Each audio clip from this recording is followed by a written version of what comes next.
get nasty on a Thursday. It's the Fast Lane on 101 ESPN with Andrew Marsh, Kerry Davis, and Jamie Rivers. I'm Anthony Stalter. 203, your time check, brought to you by Clarkson Jewelers, an officially licensed Rolex jeweler. What a performance last night by your Cardinals. 14-7 win over the Phillies. Boys, let's jump into it. Let's do our exit survey. Carey, your biggest storyline from last night's game? These cards ain't dead. Like, they don't give up on them. There was a text message in our group thread. Score was 5-1, and one of us said, game's over. I knew this was happening. I didn't even say it was you. You just outed yourself. No, I wasn't going to say who it was. Jamie would eventually say it was me. I just said Marsh, you had your back on this one. Someone texted, you're terrible at game over. rating that. And then the Cardinals went and got 5 runs in the third inning. I did say, never mind, once that happened. I went to the bathroom and I got a notification that said, the Cardinals are in the lead again. I was like, wait, what? Yeah. How long have I been on the toilet for? Yeah. It was a while. Pretty good. Not Jamie, bad. your biggest storyline? Offense looked pretty legit to me. Was it the 14 runs or the 19 hits? Both. Yeah. Yeah, Alec Burleson, too. Looks like he's heating up a little bit. He's had a really tough start to this season. If you get his bat going, it changes things. It just changes everything. I was very happy with the offensive output. A little concerned, although I won't get ahead of myself. The offensive output. Yeah. All right. Yep. All right. For me, also, the offensive onslaught, as well as the balanced contribution. 19 hits, as we mentioned, 14 runs. And this was on the heels of only scoring 1 run in game 1. Donovan contributed with a double. Lars Nootbaar hit a home run. And what a bleeping performance by Mason Wynn. Had an RBI ground out, and on top of, just a hit parade by Mason Wynn all night. Ivan Herrera added an RBI single. The team's ability to generate offense from a slew of different players, I thought, was the biggest factor in this game. But again, highlighting Mason Wynn's night, 4 for 5, 3 runs scored, 3 ribbies, had a home run, also drew a walk. Mason Wynn is on fire right now. Marsh, your biggest storyline? I think the biggest storyline, obviously, is the offense. But if we want to go in a different direction, how about the starting pitchers? If you went into this game and you're looking at Sonny Gray and Aaron Nola, you're probably thinking, man, this could be another 2-1 game, another 3-2 game. However, that was not the case last night. So sticking with the pitching, the Cardinals bullpen, they were way better than the Phillies bullpen last night. And, you have guys like King, Roycroft, Romero, Maton comes in, Swanson. Like, they did an incredible job to hold that lead, because it seemed like every single pitch that was being thrown was going outside of the ballpark. Mm-hmm. Yeah, it was a rough night for Sonny Gray. We'll get into that. Biggest kudos. I mean, take your pick. Mason Wynn, I'll say aye. Aye. Yeah. I mean, hell, pick a name out of a hat. I don't get Herrera. Pick a name. Mason Wynn, 4 for 5. Yeah, they all had really good days. Alec Burleson had 4 RBI as well. He had 3 hits. He hit a bomb. Like, they all. Biggest kudos. Oh, my goodness. We don't all have to be in agreement. No, we don't. No, I'll say Alec Burleson. He's my It's guy. just St. Louis He's Star. my guy. It's the Friend of the STL star. station, too. In fact, Mason Wynn is like maybe second on this one. I don't know. I think it's 1A and 1B. You decide. It flip a coin. Hell, 1A and 1B it. Yeah. I got your back, Stick your Mason heels Wynn. in on something, would you? I dig my heels in on plenty. You do. No, Mason Wynn for me. But go ahead, guys. Tell me how everybody else did. Nobody else got 4 hits. But go Everybody ahead. else did great. How many RBI did Mason Wynn have? 3. Oh, Alec Burleson had 4. Well, that's How many because home Mason. runs did Mason Wynn have? That's because Mason Wynn was on base all the time. He had 1. He had 1. So did Alec Burleson. Yeah. Okay. How many hits did Burleson have? You had 3. Yeah. All right, did more damage. Wynn had 4. Did more damage with 1 less hit. How many runs did Burleson score? Yeah, it'd be 1 to Mason Wynn's 3. Hey, how many strikeouts did Mason Wynn have compared to Alec Burleson? 1, he felt bad for the opposing pitchers. Speaks to his charitable mind. So, Philanthropic. He's giving. 100%. You like that word? Philanthropic. Those, yeah. You didn't think he looked at me like he didn't think I knew that word. I just didn't have it on my bingo card today, Kerry. You know? Biggest criticism, Sonny Gray? Oh, yeah. All say aye. Aye. There you go, Anthony. Now we can agree. Yeah, you're much better now. Oh, thanks. That can't happen again. That was bad. 3 2/3, eight hits allowed, seven runs, all earns, 4 Ks, gave up 3 home runs. The long ball hasn't been as big of a problem for Sonny Gray as it was a year ago, but it certainly was last night. That's the biggest culprit in Sonny Gray's bad performances. It's been allowing home runs. Rough night for him. Offense bailed him out. Good to see. I don't think we need to harp on it. Sonny Gray's been very good for you, but yeah, last night was rough. Any other criticisms? No. All right. Can I go back and give a kudos to the bullpen? Of course. All right. Yeah. Give those guys some credit. All right. John King, JoJo, Roy Croft. The unusual. I just start with them 3. The names that were outside, they're trying to get inside. Circle of trust. Those 3. Give them credit. Anytime you trust. This is also Samsonite. Swami. Way off. We were talking about this the other day. Eventually, your offense needs to have one of these games. You need to sprinkle some of these games in so that you are going to King, Roycroft, whoever, Swanson, when you don't have high leverage situations. So that was perfect last night. All right, biggest question you're left with heading into next game? Can you do it again? That exact same, well, minus the starting pitcher performance, that exact same thing. Give me all those hits. Give me all those runs. Every game. Is that asking too much? No. Okay, good. No.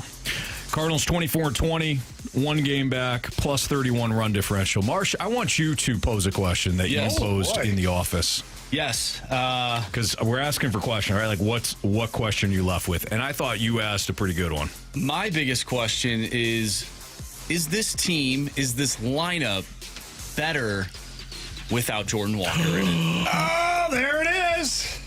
Wow. There it is. Yes.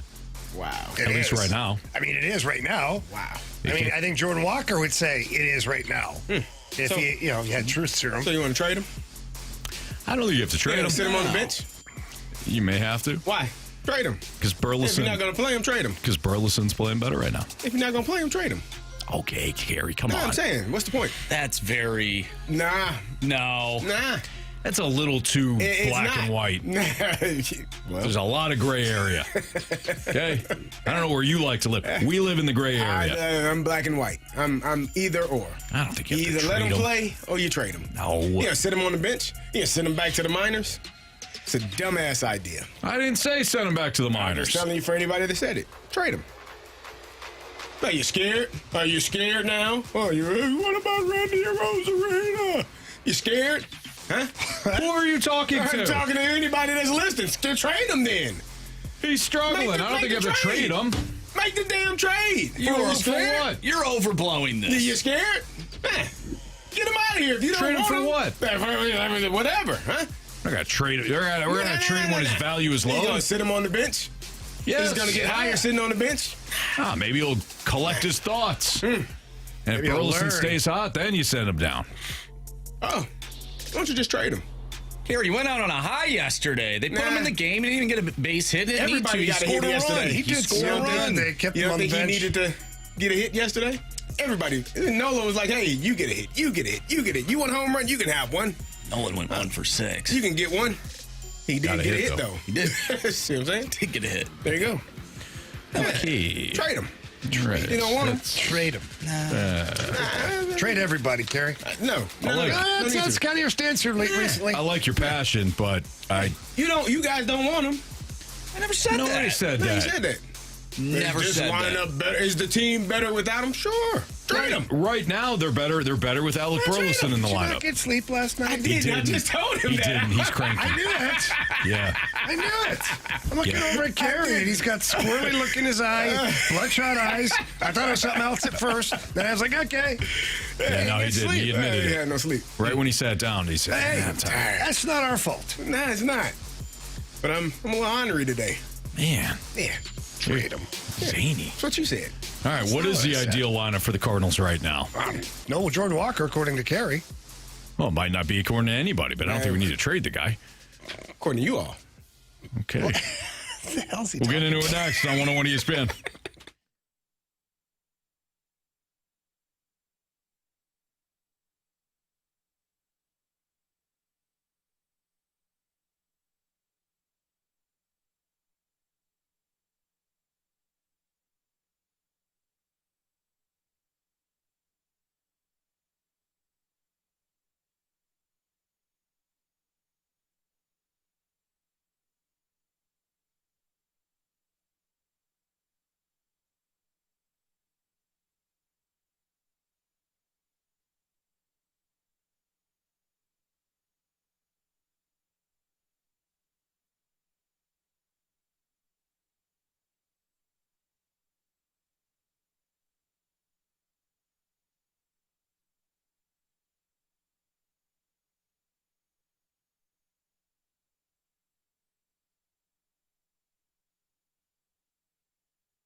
What is the ideal lineup right now for the Red Hot Cardinals? It's Fastline on 101 ESPN with Andrew Marsh, Kerry Davis, and Jamie Rivers. I'm Anthony Stalter.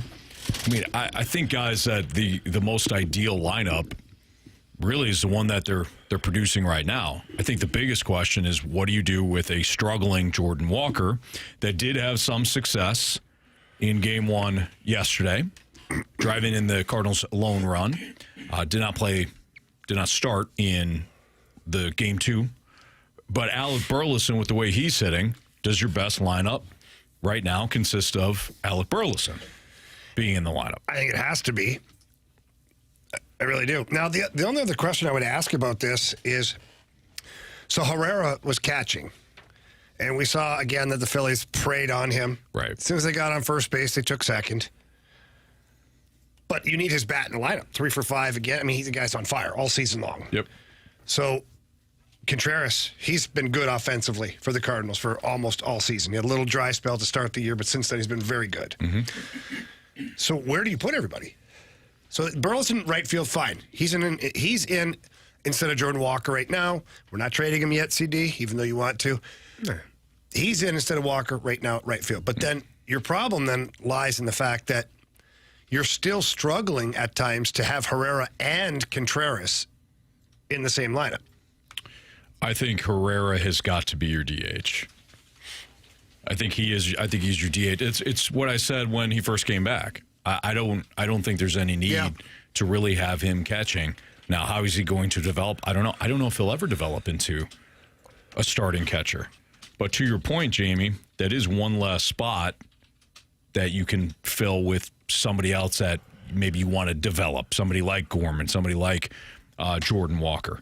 But other than that, I think you have Newton left, Wynn at short, Donovan at second, Arenado at third, Contreras at first, Herrera's your DH, Pages is your catcher hitting seventh, and then, or you want to flip Burleson and maybe put Burleson seventh in right field, Pages eighth, and then Scott ninth. Yeah. I think that's your ideal lineup right now. I disagree. Okay. I think the ideal lineup has Herrera lineup, not the defensive positioning. Well, I do think we need to consider that, though, because with the lineup. Well, for me, the best lineup has Herrera playing catcher because you can get another DH. If you're basically saying either Pozo or Pages is replacing Gorman or Donovan, correct, in the lineup because Herrera is going to be in it. Well, replacing Gorman. It's not Gorman or Donovan. Gorman or Burleson, excuse me. Replacing Gorman or Burleson because you move Herrera to DH, you're losing that DH spot. Mm-hmm. So for me, the best lineup has Herrera playing catcher, and it has Gorman or Burleson as your DH every single day. And if you all want to trade Jordan Walker, then you can have Gorman and Burleson in the lineup every day with Herrera catching. But you don't want to see that, right? No, I don't. But I don't see the point in sitting him on the bench either. To me, that is Jordan Walker is probably still, even though he's not having success, there's something about when you are a talented player and your skill set is higher than most other people, he still has high trade value at this moment because there is somebody out there that is going to say, I can fix his problem. Whereas other players that you've seen, you're like, I probably can't fix that. And the skill set or the talent isn't as high. It all comes back to your talent level.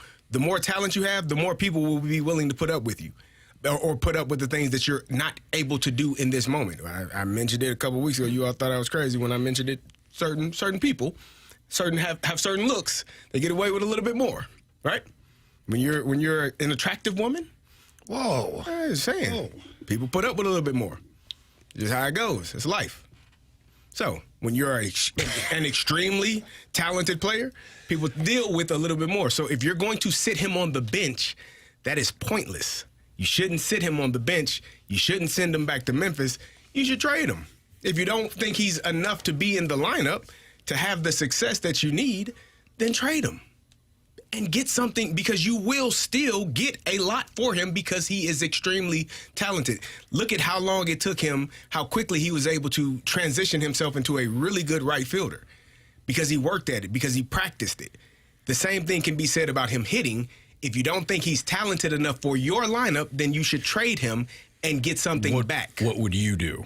And I'm talking I would let him Kerry play Davis. because I know extremely talented people figure it the fast lane out. Mm-hmm. And for those people that Jamie, you've been around, that you played with the greatest hockey player of all time. There were things that he could do that your brain couldn't fathom doing. And I'm not comparing Jordan my Walker. brain could, my body couldn't. Your body was like, ooh, that was nice. I can't. My body won't move like that. Don't have that in my toolbox. So, and I'm not comparing Jordan Walker to Wayne Gretzky. Wow, Anthony, write that down. I'm not comparing the two, but I'm saying when you are an extremely talented athlete, you're able to do things that even common athletes can't do.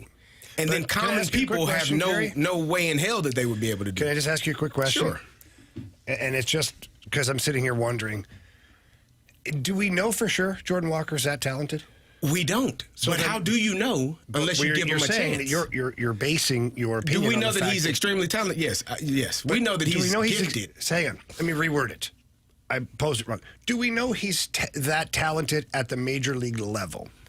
You don't know unless you give him a chance. I understand it, but you're giving him a chance based on talent you think he has. And what you're saying is sit him on the bench, and that whatever talent may be there is being wasted. So just like I think he has an enormous some players amount don't of ever talent. get to play at the highest level. Like, you know this. There's football players out there that were unbelievable at the college level. Unbelievable. And then they get to the NFL, and it doesn't translate. Yeah, they probably don't have the intelligence level. Well, it's not a talent level. I'm not saying Jordan Walker isn't intelligent, because I've spoken to the man. Yeah. And I've heard him in interviews. He's a very well-spoken, very polite young man. Awesome dude. But what I'm saying is, what if he doesn't have the athletic intellect to be able to change what he's doing to maximize his talent? Then you should trade him, because somebody doesn't know that. And if you know that, then you should trade him before they figure that out. All right.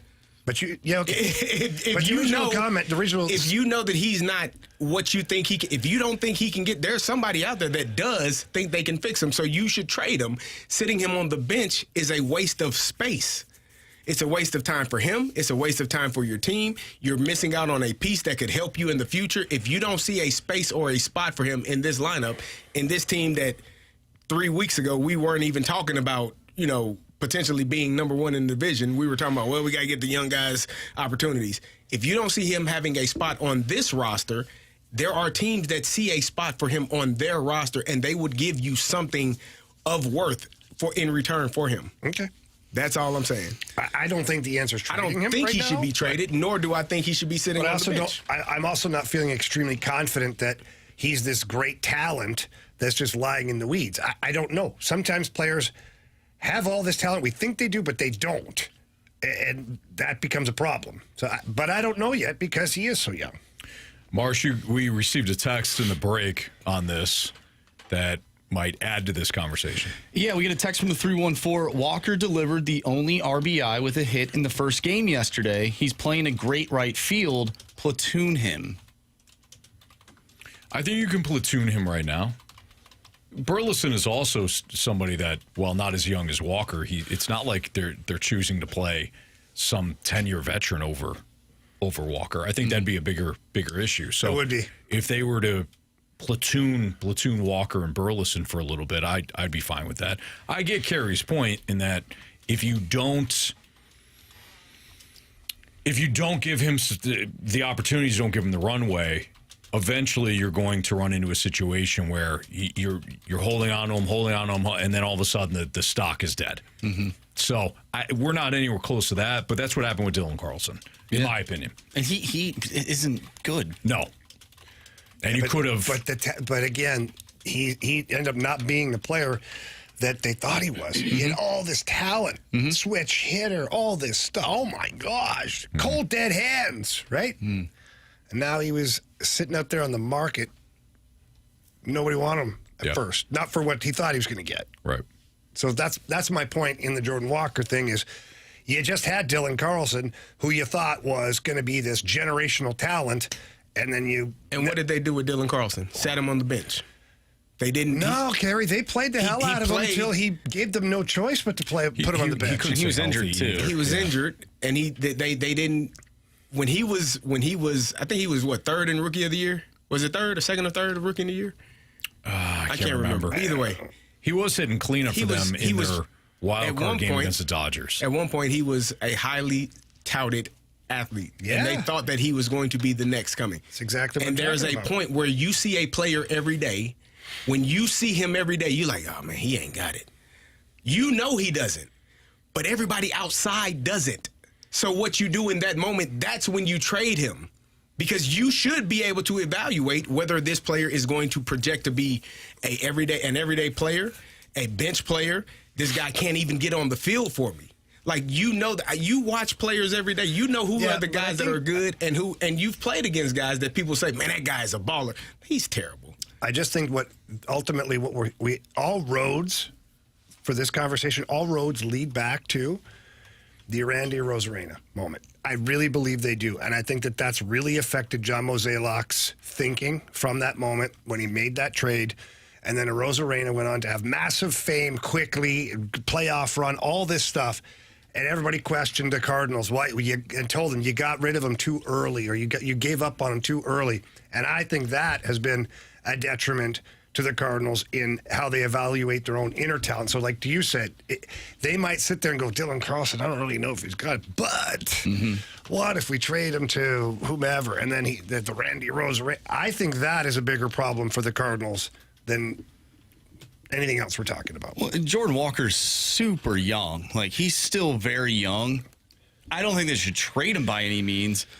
And I agree with Carey to a degree. Like, keep playing the guy, but there's a point, though. Like, if you are not producing by X amount of time, dude, we can't keep trotting you out there. The Cubs have probably the easiest schedule I've seen the rest of the month. They're playing a bunch of minor league teams. Like, if you don't keep the pace that you're on right now, you could fall out of that division race. I'm not saying he'd be a part of that, but, like, if you have an automatic out in your lineup for a majority of the games, like, that's not good, especially in crucial moments throughout the game. So keep playing them, but, like, there's got to be a point where you say, dude, this isn't working. Yeah. All right, it's Fastlane on 101 ESPN. Jeremy Rutherford's grades for the defensemen are out. We'll break those down next on 101 ESPN.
101 ESPN Sports Center.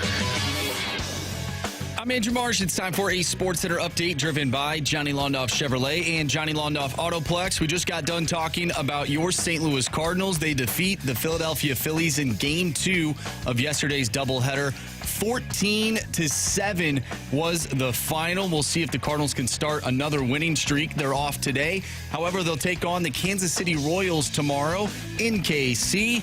Andre Palante on the mound, going up against Cole Ragans. First pitch is at 6:40. Tonight, we have some NBA action for you.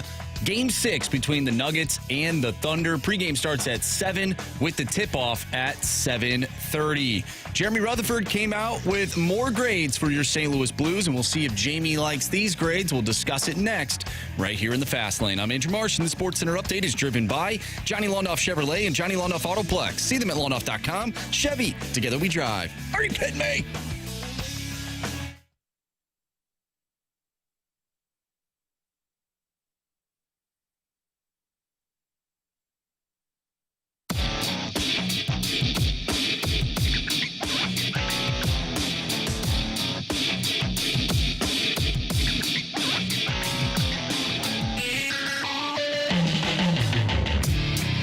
Fastline on 101 ESPN, as Andrew Marsh just told you in the Sports Center update. Jeremy Rutherford continued his report card grades at The Athletic. Final grades for the defensemen, goalies, coaches, and GM, but we are going to stick with the defensemen for now. Just kind of running through some of these, just bullet points. Philip Broberg received an A. Cam Fowler received an A+. Colton Parayko, an A+. Tyler Tucker, an A. Ryan Suter received a B+. Those are kind of your best marks. JR was a little bit more heavy-handed with some of the poor marks for players, including Justin Falk, who received a D. P.O. Joseph, a C-. Matt Kessel, a C-. Nick Leddy, C-. And Scott Perunovich, who only played 35 games with the Blues and Islanders, D+. Jamie, let's start off with overall. Do you think JR nailed his report card for the defenseman? Yeah, I think overall pretty good. There's I don't really sit here wanting to evaluate P.O. Joseph or Matthew Kessel. Sure. To me, it's incomplete. I mean, they really barely played for the team, and they weren't relied upon at all in the second half of the season for any major part. P.O. Joseph was gone, and Kessel, I think, played 1 or 2 games in that one stretch. So I don't evaluate those ones. Got it. Philip Broberg with an A, I think that's a no-brainer. You know, I think that we all expected big things from Philip Broberg this year, but I don't think we thought it was going to happen that quickly. Mm-hmm. He stepped in, and he looked like a 10-year NHL top 4 defenseman. Yeah. He did have the little injury, that wacky play with Mitch Marner where he gets tangled up and his knee gets buckled underneath him. You know, barring that setback, who knows what he may have been able to do. But he was fun to watch, such a great skater, really good hockey IQ, good offensive instincts. I mean, that pickup is incredible by Doug Armstrong. Incredible. Do you think he was the most valuable defenseman this season, or is that still Colton Parayko? Well, these are all interesting questions. I don't think it was Broberg, and I'm not necessarily sold it was Parayko. Interesting. Cam Fowler, man. Yeah. I want to celebrate Colton Parayko because he deserves his flowers. He does. He had a fantastic season. However, the team went on a 12-game heater without him in the lineup. Fair. And I'm not saying that the team is better without Colton Parayko. So before anybody's stupid enough I'll be to say trading that, him, Carey. Yeah, Carey. We're not trading him, okay? No. Getting rid of all the best players in St. Louis, Yeah. you know? He plays. He's in the lineup. But before anybody says, you know, that I'm alluding to that, I'm not. Absolutely not. I think it's fair. I think that, listen, I'm the guy that for how many years now has been telling people, don't get rid of this guy. Mm-hmm. If the moment you trade him, you're looking for him. And you have often discussed how cheap his contract will look over time. Oh, yeah. And it already has. Dom Lecision there at the Athletic thought it was one of the worst contracts in the NHL. How you like me now, Dom? At 6.5. Dom struggles. Yeah, very much so. But I will say this, during that 12-game heater, Cam Fowler was incredible. Like Norris Trophy, incredible. Yeah. And so I think your most valuable defenseman was probably Cam Fowler, just because he was able to carry the mail during that time where you didn't have your other number one defenseman. And then to have those two together, I mean, what a treat to have Fowler and Parayko as partners. I mean, it was so much fun to watch. If you're Jim Montgomery or you're Mike Weber on the back end there, coach, you're just roll these guys out. This is pretty good. We'll let them do their thing. Yeah. So I would say that that's kind of the order for me. Suter, B+. I mean, I'm not going to sit here and split hairs. I would have given him an A. I really would have. And it's based on expectations for me. My expectations for Ryan Suter when he signed with the Blues were he'll be a 6'7" defenseman, play 35, 40 games, good, solid guy, finish his career, just good guy to have around. Well, injuries set themselves up, and all of a sudden he played every single game this year. And he was a valuable part of that defensive core. He helped bring along Tyler Tucker. Tyler Tucker spoke openly about how much help Ryan Suter was to him. They talk about plays, talk about things, and ask him certain questions. And so Ryan Suter was more of like a player coach. And then you see Tyler Tucker with the A here. And his play did ascend. Like when he started playing with Ryan Suter, all of a sudden he's more offensive because Suter wasn't an offensive guy. He's going to stay back there and hold down the fort. And so I like those a lot. Leddy, a C or a C- is fine. I thought Nick Leddy had his toughest year as a Blue. He had moments where he played very, very well, especially when he stepped in when Parayko went down with his injury and Leddy got elevated. I thought he did a very good job. I thought in the playoffs maybe he was injured or something was up. It just didn't look like himself. So C there, C- is fine. The one where I disagree with JR here is on Justin Falk. And I'm not saying he had a fantastic season, but I don't think it's a D. We also have to look at what he was able to do during the absence of Colton Parayko as well. He elevated his game there, and I understand that he's a minus player where his partner was a plus player and all these things that happened. But I'm also not sitting here telling you he had an A or a B. I would have just said a C. He passes. Yeah. We'll move him on to the next class. He doesn't deserve to sit back here and do it again. Right. He's fine. He'll be fine at the next level. So I think him and Leddy are kind of in the same category. When it comes to Tyler Tucker, who did receive an A, is he ready for a permanent top six role next season? Oh yeah, he is. He's already. I wouldn't even say penciled in. I think he's in ink. Jim Montgomery really likes him as a player. Tyler Tucker showed that he's got good anticipation. He stands up well. He guards every line very well. He's a physical guy. He threw the mitts down with a couple of the toughest guys in the league this year, held his own in both of those situations, and he brought a certain snarl to your lineup. Yeah, I think it's a foregone conclusion, barring anything. Look, we said this a couple of years ago about Tyler Tucker, too, and he went home for the summer, came back, and for whatever reason, didn't seem like he understood his role, and he got sent back down to the minors. So now the rest is up to Tyler Tucker. He's done the part now where we feel like he should be in the lineup on a regular basis. Now it's hanging on to that spot, and now it's striving to be the 5 defenseman, then the 4th, then you keep wanting more. Yep. It's okay to be satisfied and do your job properly in the spot that you're being asked to do it, but it doesn't mean you can't strive for more. And that's what I want to see from Tyler Tucker. That's Jamie Rivers, Kerry Davis, Andrew Marsh, I'm Anthony Stalter. It's a Fast Line on 101 ESPN. The NFL schedule has been released. What are our biggest takeaways? That's next.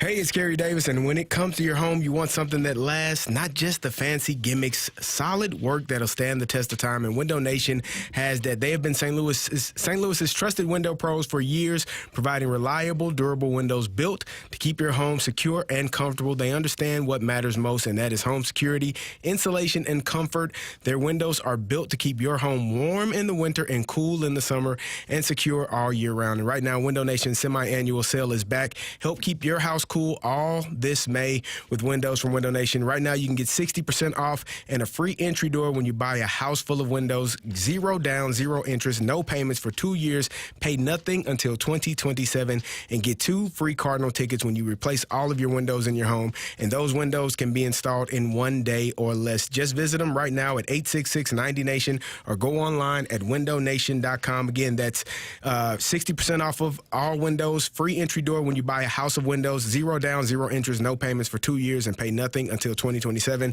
866-90Nation or visit them online at windownation.com.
Kerry Davis and Jamie Rivers. I'm Anthony Stalter. It's the Fast Lane on 101 ESPN. The NFL schedule was released last night. We were getting kind of bits and pieces of the schedule, but now everybody's schedule has been released week 1 through week 18. Biggest takeaways. Kerry, I know that there was a couple of things that you highlighted right away about the schedule.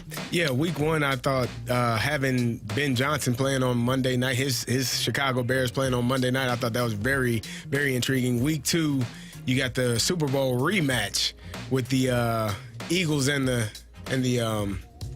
Chiefs. The Chiefs. Yeah, I don't know why that dropped from my brain that quickly, but yeah, I think that's going to be a good matchup. I'm just excited, man. I get excited when I get to talk football. Week one, go back to that one. The Jets are taking on my Pittsburgh Steelers in New York. Justin Fields used to play for the Steelers. And there have been reports that Aaron might be a Pittsburgh Steeler. So him going back to Revenge New York game. Revenge spot. Going to be good times, man. Marshall, what are you feeling about your Vikings playing the opening weekend on Monday night versus the division rivals? I love it. I have already been talking with some of my buddies about maybe taking the train and heading to Chicago for that Monday night football game. Look at some of the Carey's take the train all the time. Carey takes the train, so I've been thinking about it. It's a good ride, man. Easy. I like it though. I do think that it's going to be a big game for JJ McCarthy. I would rather him kind of ease into the season with like a noon game or something like that, but also what better way to start your first career NFL game than on Monday Night Football against a division rival, against the quarterback that went number one overall in your draft. And, you know, coming out of college, Caleb Williams was that guy, right? So maybe it's a moment for JJ McCarthy to prove some of the doubters, Kerry Davis, that that he is the quarterback, not the best quarterback, because obviously we saw the best quarterback. No, we saw what Jaden Daniels did last year. He's good. Pretty good. He's pretty good. But that he is also in that same ilk. So I'm excited about it. I'm also excited about Ravens-Bills Sunday night, week one. That's a great matchup right out of the gates. Primetime, matchup between Lamar Jackson and Josh Allen. And, of course, it's a rematch of last year's divisional round matchup. There's a couple other big ones. Jamie, your Lions go to Philly November 16th. Well, the Lions start the season at Green Bay. That's not an easy one. Hey, you're playing a first-place schedule now, Lions. I know. Welcome. You got to step up. I'm not worried about it. Got Dan Campbell. There you go. They need. Commanders and Chiefs, Monday, October 27th is a good one.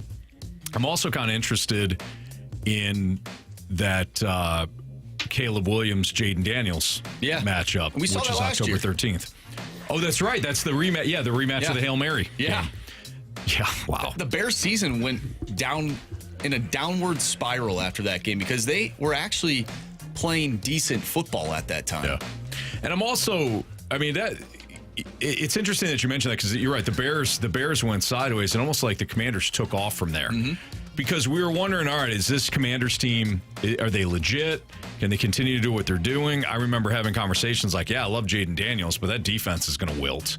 And there was a couple of times, including that game, where Jaden Daniels pulled a rabbit out of his hat and wound up, marching all the way to Philadelphia for the NFC Championship game. Speaking of Philly, I saw this on X. This is from Philadelphia Eagles Central, who pointed this out. I found this to be interesting. The Eagles won the Super Bowl, and the NFL rewarded them with the weirdest schedule ever. No back-to-back home games. Commanders and Giants series both occur over 3-week spans. 2 Thursday night football games in weeks 1 through 6, 2 Monday night football games in weeks 10 through 14. 35% of their games are not on Sunday, and the NFC Championship rematch at the Link potentially pointless in the final week. That's interesting. Never know though. You don't know how it's gonna pan out. Yeah. I do like the Cowboys. Them playing the Cowboys to kick things off. I think that's gonna be a good game, fun to see. I just want to see. Do you actually think it's going to be a good game? Because I think it could be. I'm intrigued by the Cowboys. A healthy Dak Prescott, Schottenheimer, new head coach. They're trying to. I'm intrigued. I want to know. Are you intrigued or are you? I'm intrigued like a train on the track and a car sitting there. All the people have evacuated, right? But the car is not able to move. I don't see how it's going to work out. You need Hancock to step in. You know how it's going to work out. That The car could roll out the way just in time, or could be a bad collision. I wonder what It's gonna be bad. what the Cowboys are going to look like this year because, you know, Schottenheimer's kind of like loosey-goosey a little bit in his press conferences. And that's something that we really haven't seen out of the head coaches of the Cowboys as of recent. They're very, like, just boring. I don't know. I mean, Mike McCarthy's not that boring, but he's kind of boring. he was boring. He's pretty boring. Like, Jason Garrett was boring, too. Exactly. Like, Schottenheimer, I think we could all agree. Dead man walking? Yes. Yes. But maybe he brings a little bit of levity to that organization where it just seems like there's just so many expectations for a team that hasn't done anything, playoff-wise especially. Right. I think the Cowboys, they could be interesting. Yeah, you got Micah Parsons. You got, like I said, you got Dak back, CeeDee Lamb, and you finally got somebody opposite of him that can, you know, take away some of the attention in George Pickens. I don't know who the hell's He'll running take the away some football. attention. Well, not in that way, Anthony. I didn't mean it like that. No, I mean it that way. I don't know if that's how I meant it, but no. If the Steelers are getting, all I know is if the Steelers are getting rid of you, I want nothing to do with that player. You might be right. Oh, wow. You might be right.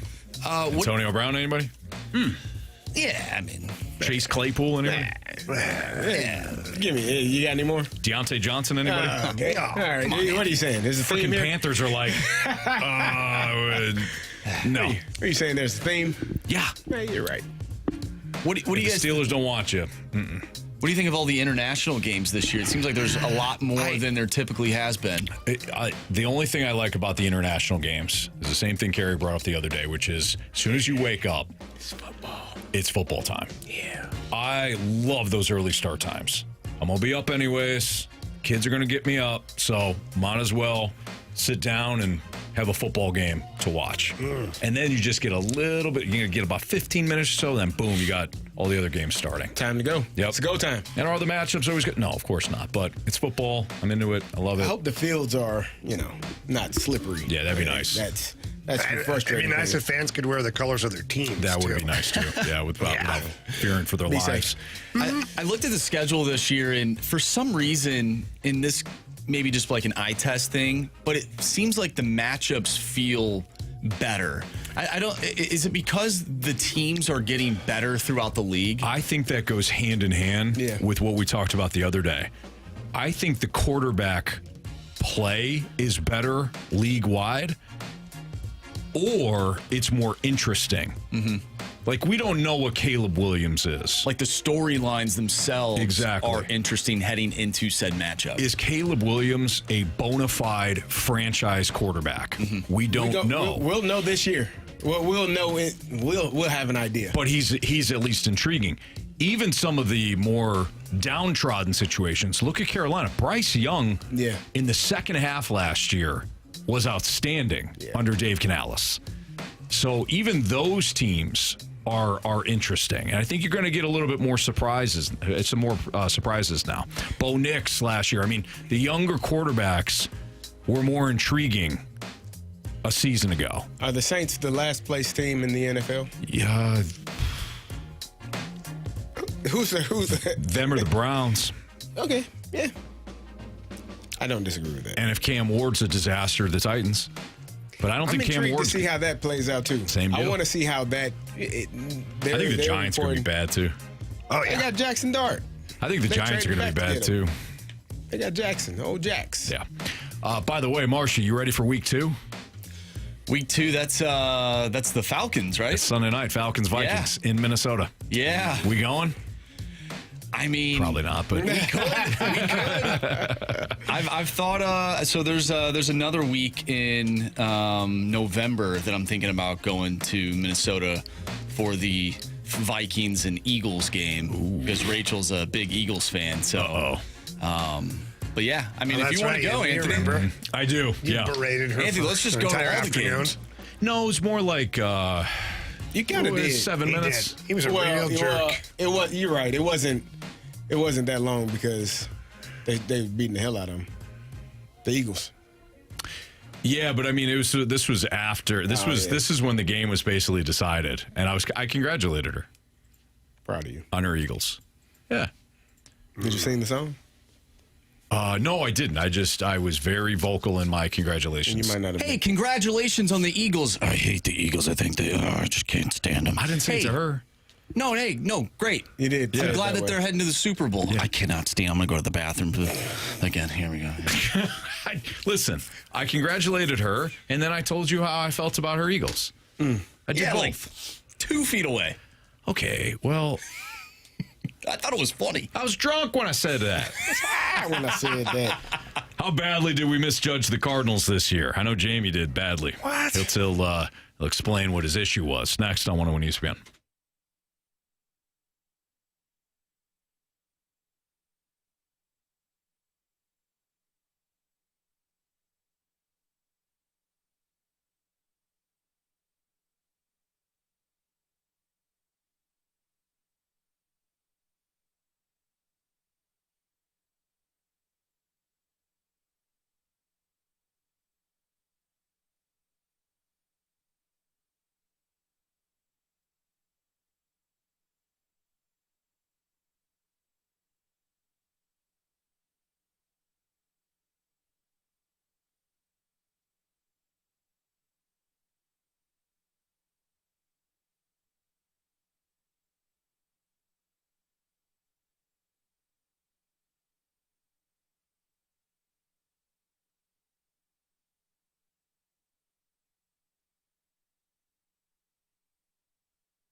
3:04, your time check brought to you by Clarkson Jewelers, an officially licensed Rolex jeweler. With Andrew Marsh, Kerry Davis, and Jamie Rivers, I'm Anthony Stalter. How badly did we misjudge the Cardinals this year? I think you guys really did a bad job of it. What?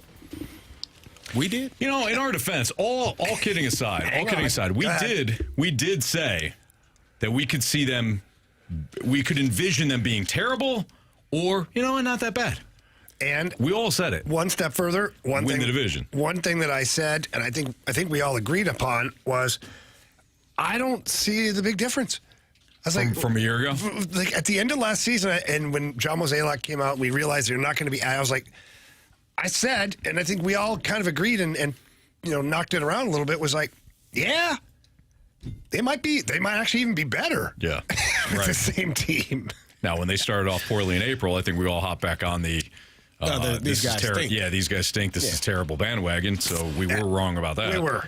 Yes. I did not see this coming at all. I don't think any of us in this room saw this coming. They've been way better than the pitching has been outstanding. The starting pitching has been outstanding. I think that's part of how we got here. Yeah. Like, and if you're saying, well, you guys are wrong, based on what we saw in the last couple of years, we just can go off of the analytics of what we've seen over the past couple of years, and the pitching staff was just good enough, and now they've been outstanding. They've been very good, minus obviously a few starts here and there. Sonny Gray had a bad one last night. He had a bad one a couple of weeks ago. Fitty had a bad one, but for the most part, the starting rotation has been outstanding.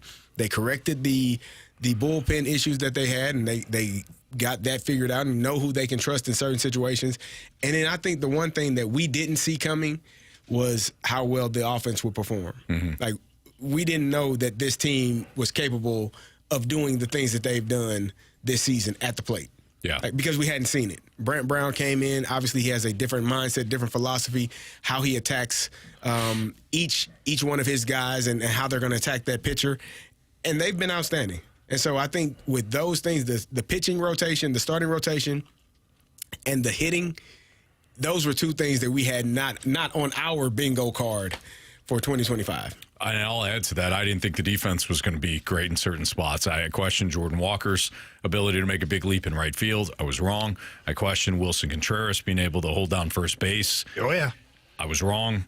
The catching situation, you've been on. You've been spot. I mean, when Herrera is behind the plate. Other than that, I didn't think up the middle. I felt pretty good about with Mason Wynn and Victor Scott, and Donovan and Gorman plays a fine second base.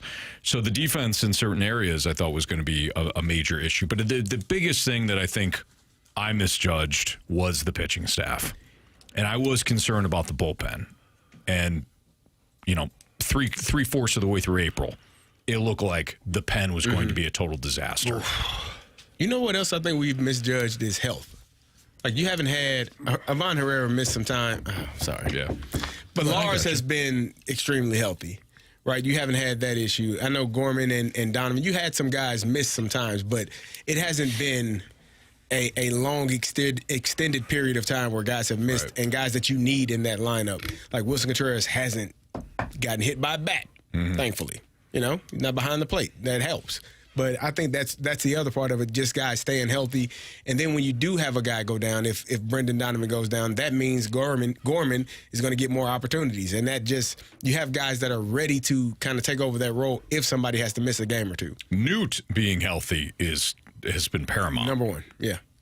We read off the numbers. He's a StatCast darling. Oh, yeah. There are so many different numbers that suggest that he can be the greatest player ever to play the game. Basically, he can be an elite hitter. Yeah. But the question we had, and rightfully so, was whether or not he could stay healthy. And he's been healthy from day one.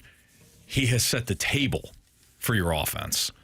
He has moved Donovan down to the three hole. I mean, Donovan could very easily lead off. Mason Wynn could very easily lead off. They haven't needed those guys to lead off. Right.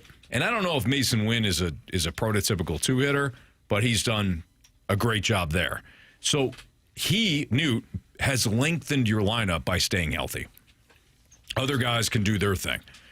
And really, there's the only big disappointment offensively, big disappointment is Jordan Walker. Yeah. That's it. Donovan's having an excellent year. Newt is off to an excellent start. Mason Wynn had a slow start, but he's been on fire. There are times that Alec Burleson has been red hot. Gorman, I guess you can throw in there too. But Gorman, I almost view as a part-time player now or a platoon player. I don't view him right now as a starter. How can you? So Gorman and Walker being issues offensively, but other than that, there's really not a lot to complain about offensively. And Victor Scott has been a revelation. He's been outstanding. So been fun does to it watch. stay? Does it continue? That's the question. I have no reason to believe that it won't. That's just my thoughts on it right now. I don't think it's gonna change. I think that what you're seeing is real, especially with the starting pitching. I think that was one of the main concerns. The hitting, I thought the hitting was just good enough, but it's been much better. But the starting rotation is where with everything starts. No pun intended. But that's for me been the most important part. When we talk about the starting rotation, who's our biggest surprise? Matthew Liberatore. Okay. That's mine. Because Eric Fetty. And even Miles Michaelis. I would say Miles Michaelis. Miles Michaelis. Based on our expectations, because coming out of spring training, we could have maybe saw a little bit of this from Matthew Liberatore. Mm-hmm. But Miles Michaelis was we were poo-pooing all over the guy. Oh, yeah. Yeah, absolutely. Yeah. Yeah, at that point, he had earned it. Yes. But since then, he's been pretty darn solid for the Cardinals. He's been solid. Yeah, solid's a perfect word for him. Like Sonny Gray, I think, we all anticipate him being, the front runner to be the best out of the bunch. But when you break it down, for me, Matthew Liberatore was probably the biggest surprise because I honestly didn't think the Cardinals were going to kick those tires again on putting him into the rotation. Yeah. They did. He pitched well in spring training, and it has worked out. Mm-hmm. Miles Michaelis didn't start great, but it has worked out. And Eric Fetty, last year, BT talked about maybe him being a little burnt out from his innings with the White Sox before coming to the Cardinals. He was fine-ish, not great. And this year, Eric Fetty's been very good. So I think the three of those guys have been a very pleasant surprise. And I think that's the biggest story, is that you're able to make a rotation work with three big question marks. Yeah, very true. All right, let's see. Fastline on 101 ESPN. Jamie Rivers, Kerry Davis, Andrew Marsh, Anthony Stalter. Chris Kerber is going to join us. We'll talk to him about some of the Blues offseason notes next on 101 ESPN.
It's Fast Lane on 101 ESPN with Kerry Davis and Jamie Rivers. I'm Anthony Stalter. Let's head to the Collier and Thompson phone line where Chris Kerber's on the line, the play-by-play voice, of course, for our St. Louis Blues on the Blues Radio Network. Kerbs, how are you? Anthony, I'm doing good today. How are you? Doing good. What's your, before we dive into the Blues, what's been your, what's intrigued you about the NHL playoffs? Team, players, matchups, what's intrigued you? The absolute clear, defined, different level of intensity and physicality in the West versus the East. I like it. One is like watching, early season, November hockey, and the other one's like watching, teams that know that everything's on the line. So to me, that's been the biggest takeaway that I have so far is that the level of intensity and physicality in the West versus the East isn't even close. And I guess what that makes me wonder is, can the team that come out of the West, you have one more series in you to win the Stanley Cup, and that could be. I think the Edmonton Oilers play more of that Eastern style of hockey. It'll be interesting to see if that, if they end up playing Dallas, if Dallas moves on. But we'll have to see how it all comes together. Hey, Kerbs, diving into the playoffs again here. Again, we'll hit the Blues in a minute, but the Toronto Maple Leafs up 2-0. I told the guys in here, I said, if Florida gets it back to 2-2, the Leafs are done. That was just my opinion. What do you make of the fact that it looks, and nothing's over, the Leafs could still come back, but last night's effort was just so mind-boggling. But what do you make of that situation, even now that they've got a guy like Craig Berube, who seemed to had, made an impact or righted the ship a little bit with these guys through the regular season? It still is about, I think, the overall makeup to me. I think Craig has got them going in a good direction. And in their first year under Craig Berube, Jamie, to me, the Toronto Maple Leafs are finding out what some of the true colors of some of their players are. Who can play the winning style that you need to play to win the playoffs? Because Chief is asking that of them, right? And so you're finding out who can do it and who's willing to and who's not. And then in the end, if they don't make it through this series, do they make the necessary changes and balance their schedule out? There is no possible way, in my opinion, that Toronto Maple Leafs can bring back Mitch Marner. Like, if they don't find a trade partner to sign that guy and get something for him, because this is not knocking Mitch Marner. This is just the makeup of the team. They have enough skill. They have enough offense in that, right, that they need to be more of a well-rounded team to me. So I agree with you. Look, you get clobbered in Game 1, kind of like the Blues did in Game 1 of the third round of 2019. You can come back from that. I believe Chief can get them ready. I don't think the series is over, until it's really over. But the reality of it is that was an absolute drumming. And so, to me, it tells the Toronto Maple Leafs maybe where they are, but just where they need to get to, one more level. And until they figure out how to just quit being a top-heavy team, they're going to struggle. And it's the same reason that I think that the Edmonton Oilers could end up struggling in the third round against Dallas, to be honest with you, if that ends up being your matchup. Kerbs, we're watching these playoffs, and obviously the Blues did a great job of making it to the playoffs and fighting their butts off the entire season. Which player or players do you feel like needs to take the next step for this team to be playing in the second round or in the conference finals next year? From a Blues standpoint? Yeah, from St. Louis Blues. From a Blues standpoint, honestly, every single one of them. Like seriously, every single one of them. I think there is more that and I know it sounds like a bit of a cop out, which I don't mean for that to be there, Carey. But if I look at the top six, I could say that I think Pavel Buchnevich can have a more consistent year. Although I am quite forgiving of the fact that they tried to get him and put him at center for 2 months, right? Mm-hmm. So I think you do have to understand that and what they did with him. But if I look at that top line, right, and the way it goes, I think obviously there's clearly more from a Jordan Kyrou. It's a good step for Dylan Holloway. Jake Neighbors, I think a lot of more positive steps, you name it. I can go up and down the lineup. A lot of guys took positive steps. But if you come back with predominantly the same group, right, everybody's going to have to improve for you to get deeper into the playoffs. and so that includes to me even more consistency in the first half of the season from Jordan Binnington, right?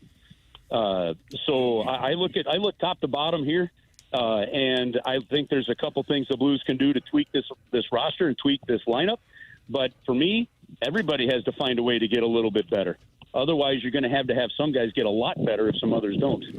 Hey, Curbs, on that note, you said that you have some ideas of the way the Blues can maybe tweak some things with this lineup, whether it's Fox, Suter, unrestricted free agents, and we all know that Doug Armstrong's already said he wants to make some moves and improve the roster. Just in your opinion, what are some of the areas that you think that Doug Armstrong will look to address? Well, all right. Well, that's a fun way of asking the really hard question. To me, Jamie, if I look at it, I look at the top six as it is right now. Okay, if we play this exercise out, all right. Robert Thomas in the middle. All right, Buchnevich on one side, Neighbors on the other. The way it was set up. Your second line, Braden Shen in the middle, right? Kyrou on one side, Holloway on the other. Okay, where does the Jimmy Snuggerud fit? Okay, where does the Zach Bolduc fit?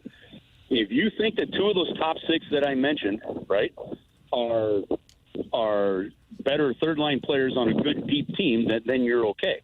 Okay? So to me, do you find to me, if Braden Shen is your everyday third-line center because you found more of that second-line center like Braden was, say, back in the 18-19 season, he only had like 54 or 60-something points that year, right? If you find that, what are you doing with those wingers? I look and I'm thinking, okay, if you think that you've got all these guys that could play in your top six, you don't have enough room. So to me, is there a move you make that opens up one spot that brings you back some other assets that you can use, right? And then slot some guys in. Eventually, you get to the point where you've got enough prospects where you just don't have the room or the pay availability for all of them, and that's the challenge that these guys face. So, there are moves that this team can make. You've got no trade clauses that are about to kick in.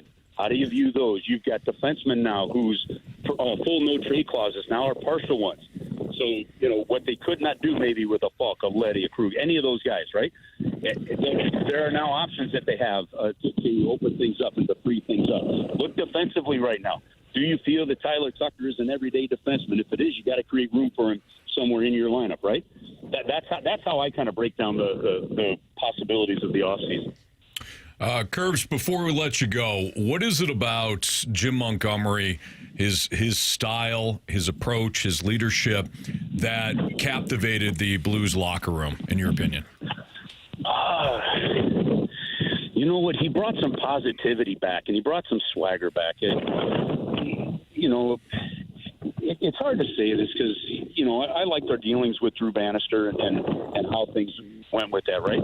But you had a coach that didn't have experience at this level, trying to coach players that had a lot of experience. And then players are kind of getting told from different levels of management, you're not playing as well as you need to. And there was a lot of negativity.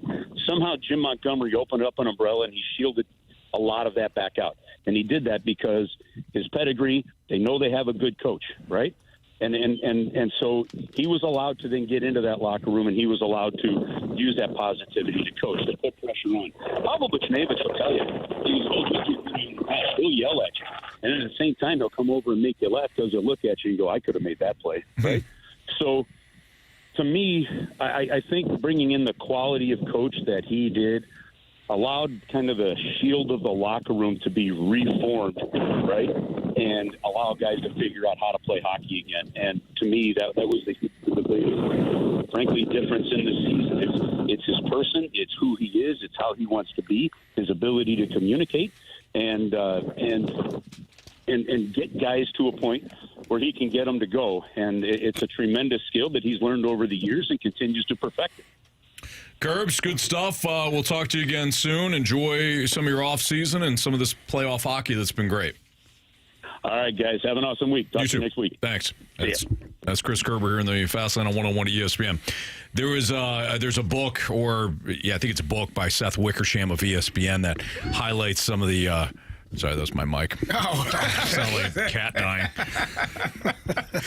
My microphone. The hell is that? There's a report book that Caleb Williams did not want to be a Bear and almost orchestrated a trade out of Chicago on draft nights. Marsh has got some of those details next and what's trending on 101 ESPN.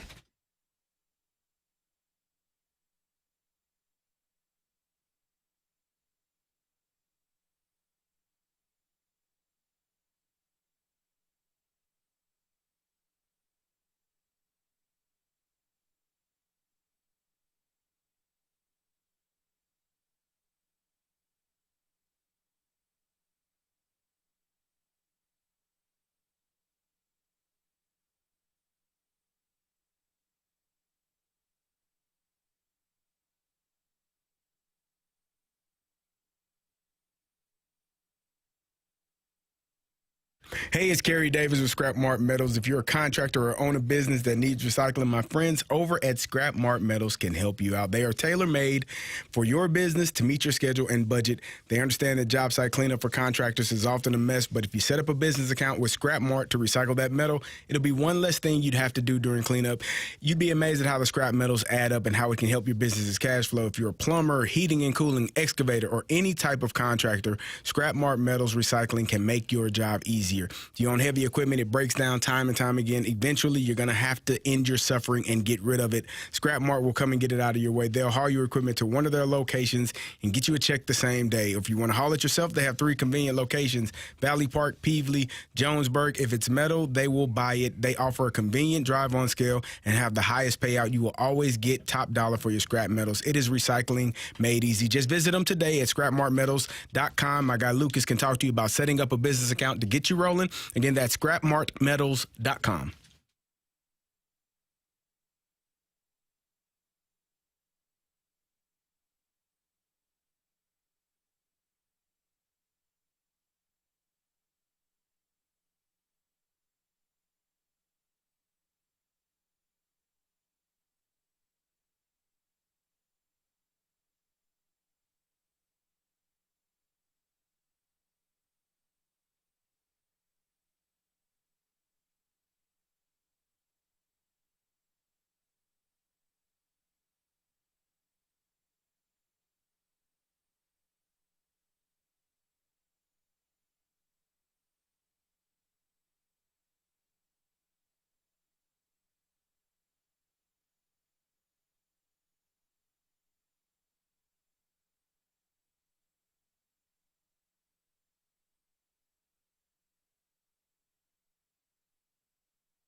ESPN Sports Center.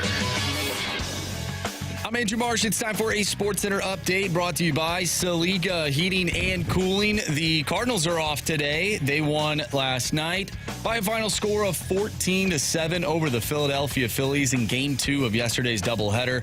They'll take on the Kansas City Royals tomorrow, and Andre Palante will take the mound for the Redbirds, going up against Cole Raggins. First pitch is at 6:40. Tonight, we have NBA playoff action for you right here on 101 ESPN. It's the Nuggets going up against the Thunder in Game 6.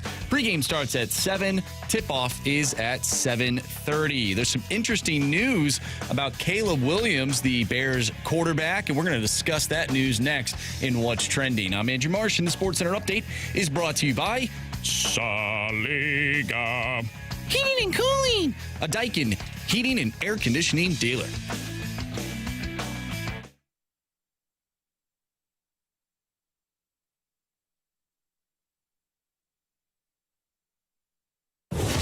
What are the hot topics in the sports world? What in the wide world of sports is going on here? It's time to find out with What's Trending? Brought to you by Elite Comfort Experts. Heating and cooling with no gimmicks, just guarantees. EliteComfortExperts.com.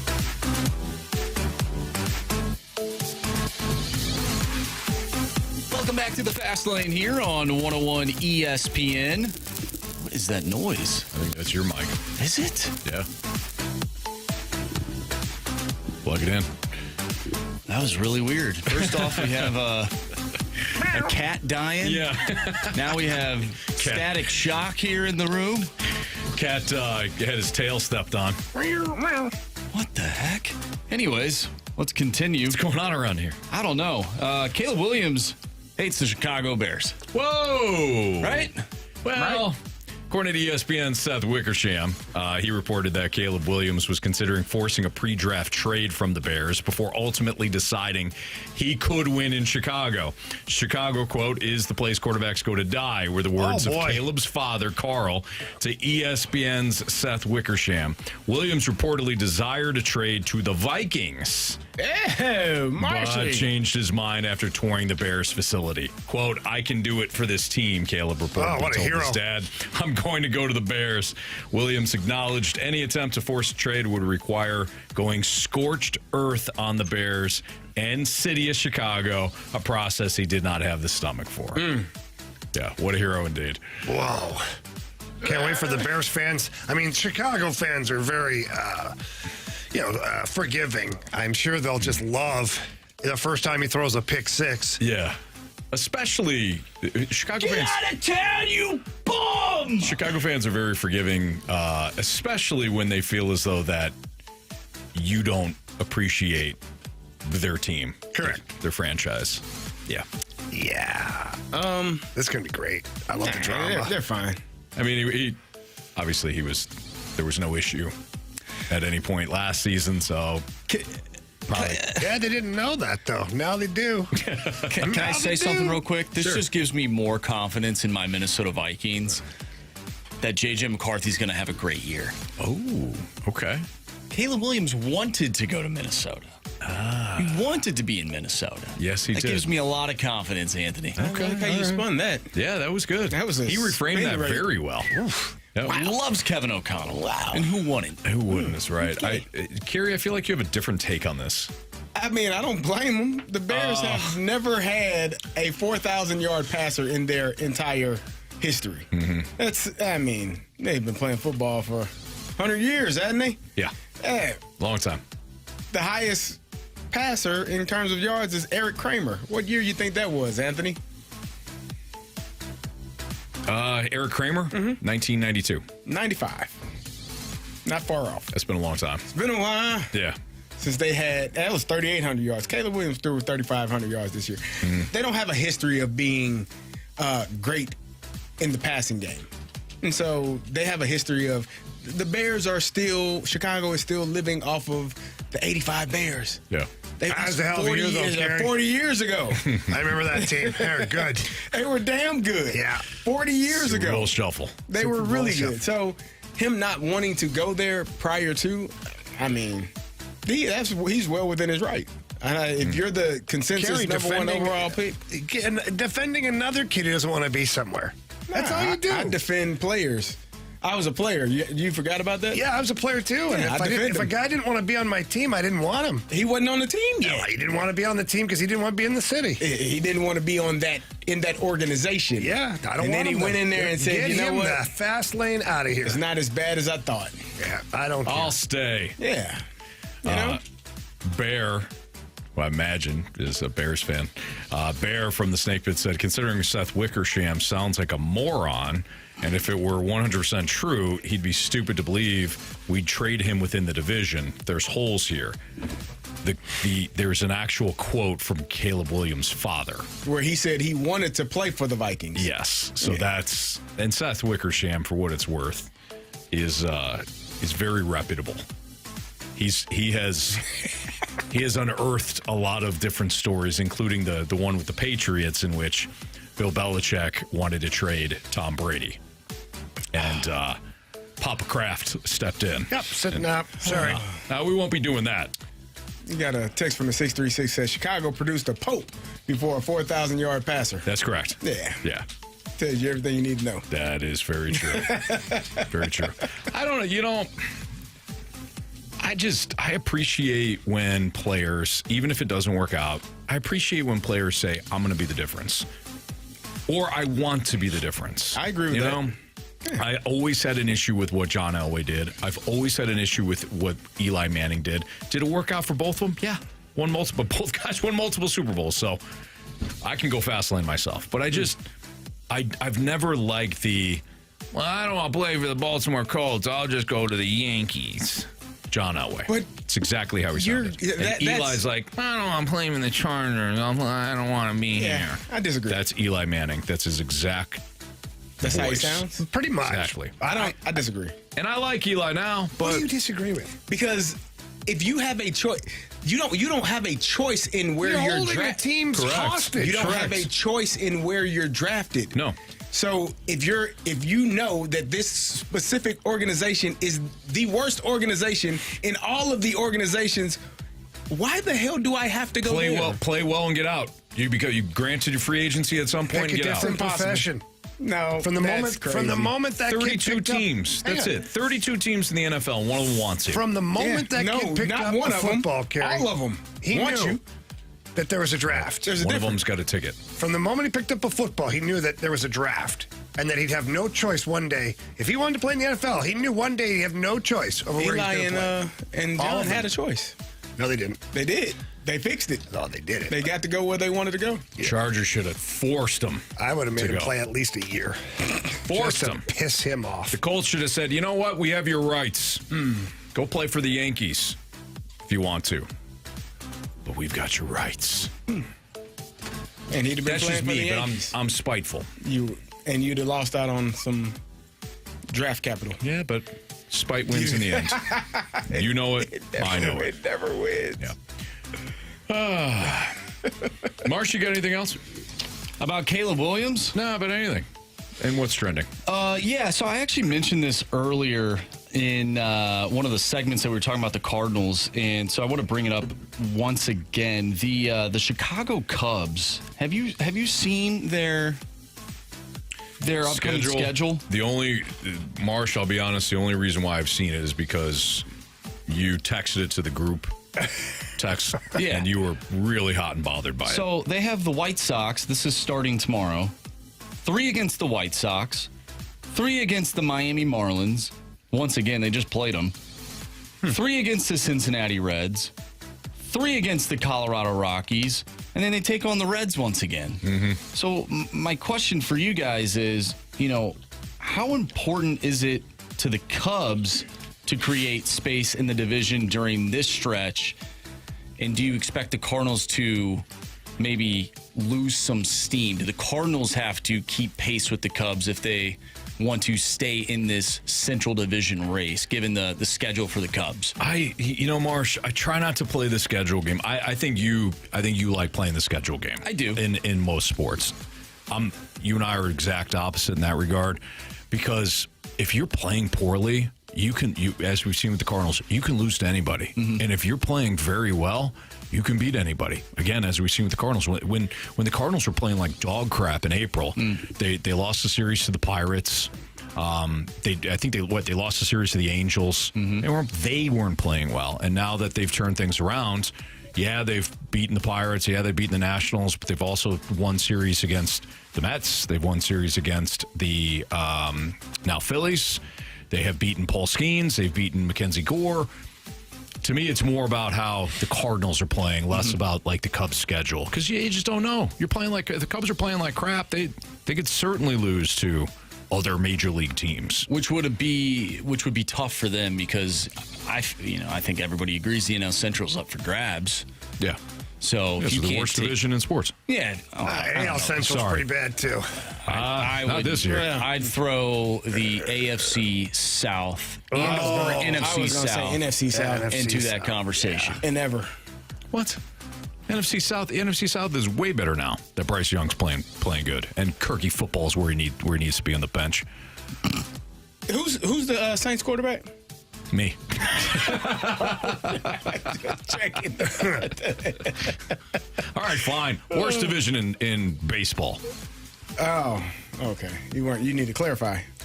Well, I did say sports, but yeah, I think this upcoming stretch could be tough. Not saying that the Cardinals can't take care of their own business, but the Cubs, they played some pretty good teams to start the season off and have the record they do. So now they're playing minor league teams. I don't expect them to start playing bad baseball, especially like Pete Crow Armstrong's coming alive now. He's been fantastic. Yeah. So I just don't see it happening. So I think that makes this stretch of games that much more important if you expect the Cardinals to keep pace and compete for the division. Worry about you, though. All right? I will. I always do. Not you, Marsh, but you're the Cardinals. You do you. Okay. Yeah. I feel do better. your thing. Yeah, I feel better now. Cardinals are playing some great baseball. Yeah, they are. You don't have to worry about the scoreboard watch this early. You don't have to worry about the slubs, you know? Whoa. It's good. We're all good. Whoa. Slubs. You like that one? What is a slub? Basically a combination of the Cubs and a slug. So they're slow. Not very fast. No. A slub. Yeah. It's a cousin of flubber. Yeah, that's correct. All right, it's Fast Line on 101 ESPN. Jeremy Rutherford released his grades on the forwards, the defensemen. We talked about those. What about the grades for the goalies, the two goalies? So we'll get into that next on 101 ESPN.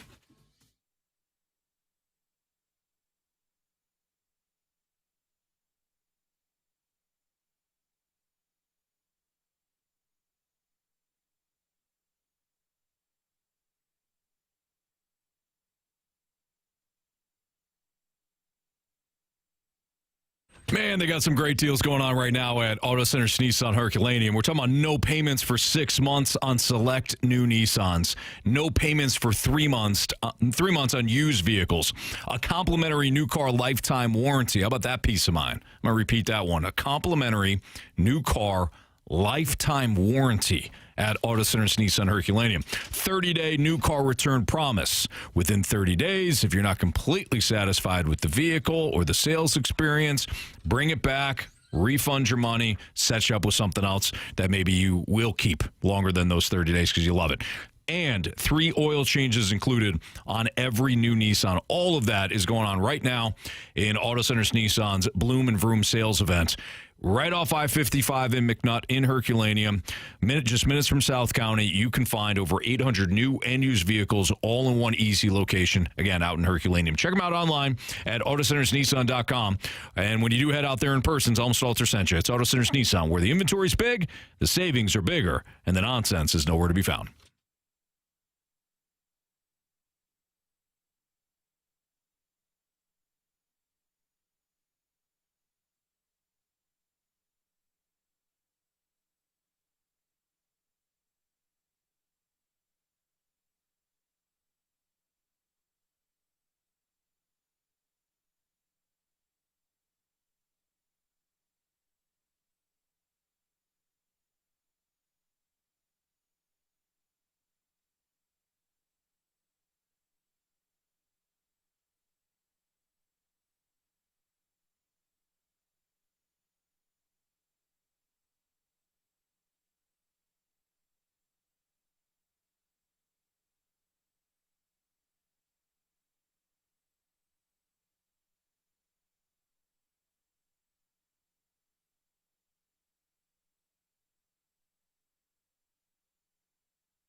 Fast Lane on 101 ESPN. We've been discussing Jeremy Rutherford's grades, report cards for the Blues this season. We talked about the forwards a couple days ago. Talked about the defensemen earlier today, and just a very quick segment on the goalies. Jordan Binnington got a B+ from JR. JR's a little grumpy, eh? Joel Hofer. Krabby Patty with his grades on this one. Got a B+ from JR. Binnington, he writes, his save percentage was down from 23-24, but everything else, his starts, wins, and shutouts were almost identical, and his goals against average was lower than last season. With the Stanley Cup winner, it's the big stage where he's the difference maker, and he did his part to help the Blues nearly pull off the upset in the playoffs. Yeah, so with the goalies, much like I said yesterday, there's different parts to this one season because the Blues played a completely different style of hockey under Drew Bannister than they did Jim Montgomery. Jim Montgomery had that team. I mean, the checking was airtight in some games to where, they went through I forget the number of games now where they didn't even allow 20 shots on goal. And it was like an extended period of time. It was like 8-9 games or something in a row without giving up 20 shots on goal. Mm-hmm. That's why the goals against is better for Jordan Binnington, whereas under Drew Bannister and even the years before that when it wasn't such a good defensive scheme, we saw how many goals that were tap-ins, backdoor, nobody covering this guy. The third rebound gets put in for a goal. So when I look at Jordan Binnington, look, B+ is not a bad grade. It's not. But I also look at it's two different Jordan Binningtons this season. One Jordan Binnington that was playing goal, trying to play goal for his life, and the other one was playing goalie on a team that was airtight with their systems, and he made the big saves when he needed to. And almost got you past the best team in the NHL. So B+ is fine. I would have went with an A-. I know it's like splitting hairs, you know what I mean? Yeah, it just feels different though. A-, B+. I would have went with an A-, and I would have went with an A for Joel Hofer. Joel Hofer's job was not easy. He had a stretch of time there where it wasn't going great for him, but then he recaptured his play and played extremely well. And it's not easy for the 1B goalie. When you're playing the whole season and no matter what, game one of the playoffs, you're done. Mm-hmm. Like barring an injury, which thank goodness didn't happen. Or you're Connor Hellebuck. Barring a meltdown like Connor Hellebuck, you're not seeing the net. Yeah. Because that's Jordan Binnington's crease, and there's not a team in the league that would take that crease away from Jordan Binnington. Mm-hmm. So for Joel Hofer to play the way he did, especially during that 12-game heater and just down the stretch in general, and to show what he has moving forward for this team, I thought it was like an A. But again, B+, Split hairs. A. Yeah, kind of split hairs. I thought it was. I'm good with the grade that JR gave him. I think they both played well. They both performed well. I mean, you don't have to throw things. It's my opinion. I'll throw whatever I want, Kerey. Okay, you continue to do that. Mm-hmm. As you were. No, but I don't have a problem with it. Like you said, it is splitting hairs. I don't know if how far is it just regular season that JR goes off of? Is it included in the playoffs as well? I think it's postseason as well. So I thought if you're going to include the playoffs, then you maybe bumped it up a little bit because that is maybe he did. Maybe he gave him a B for the regular season and bumped it up. Yeah. So, but no, I think the grade is fine. I think the Blues did a great job. I think the grades overall. I know you didn't agree with a couple of the defenseman grades with Leddy and Falk. No, I mean, minor change to Leddy. Yeah. I thought they both should have just been C's. Yeah. Just leave it at that. But I think overall, that the grades are spot on. Yeah. I think he did a great job of kind of captivating what this team was, how well they performed, start to finish. The start was obviously a little bit rocky, a little bit bumpy, but the way that they finished, minus the last 2 seconds of that last game, it's been outstanding. So as we go along in the upcoming seasons, what does the workload look like for Jordan Binnington and Joel Hofer? Are we going to see Joel Hofer slowly start getting more and more games as we get to the end of Jordan Binnington's contract? No. I think what's going to happen is you'll probably see a very similar workload as to what you saw this year. I think the Blues were extremely happy with the 2-to-1 ratio. So the 3-game segments, Spinner gets 2, Hofer gets 1. And Hofer ends up with 31 starts overall, Binnington 56. Maybe in a perfect world, Binner's starting 50, and you've got 32 for Joel Hofer. I think that, kind of works out that way. But I think your window to compete for whether it's a division, a conference, or a Stanley Cup is going to be the duration of Jordan Binnington's contract. Do things change with the upcoming Winter Olympics in February? Yeah, maybe. Yeah. I would assume Jordan Binnington would be the starter for Team Canada based on what he did in the Four Nations. Yeah, and I think you're right. I mean, you travel around Canada or listen anywhere else, they're all saying the same thing.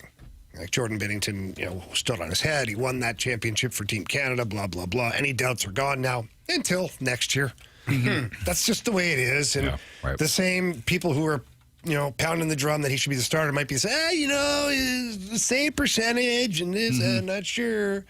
And then you'll have the other one to say, I don't care what it is. He's a big game player. He's going to be in my net. So we'll see. But I understand your question because that means more games for him. For sure. And it's stressful games. So maybe you see a 45 starts out of Binner and you get the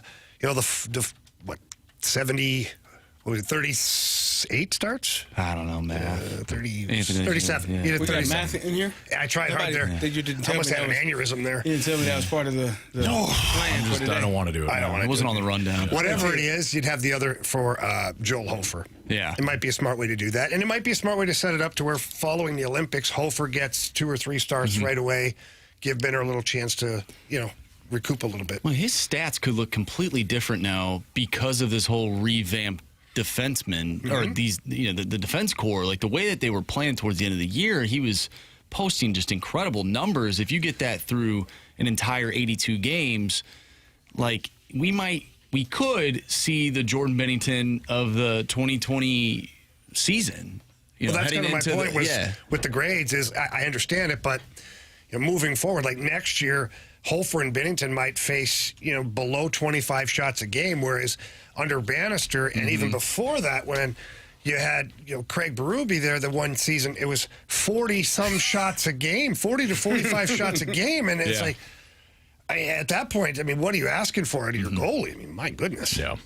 All right, we've got the Gauntlet coming up next. Do we need a new Gauntlet contestant? We have Bill joining us today. Bill. Wow. I don't know if it's Wild Bill, but it is Bill. Is it William or Bill? Is he just Billy? Is that Bill Shakespeare over there? Can't see too well. All right, Gauntlet next on 101 ESPN.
categories, one challenger.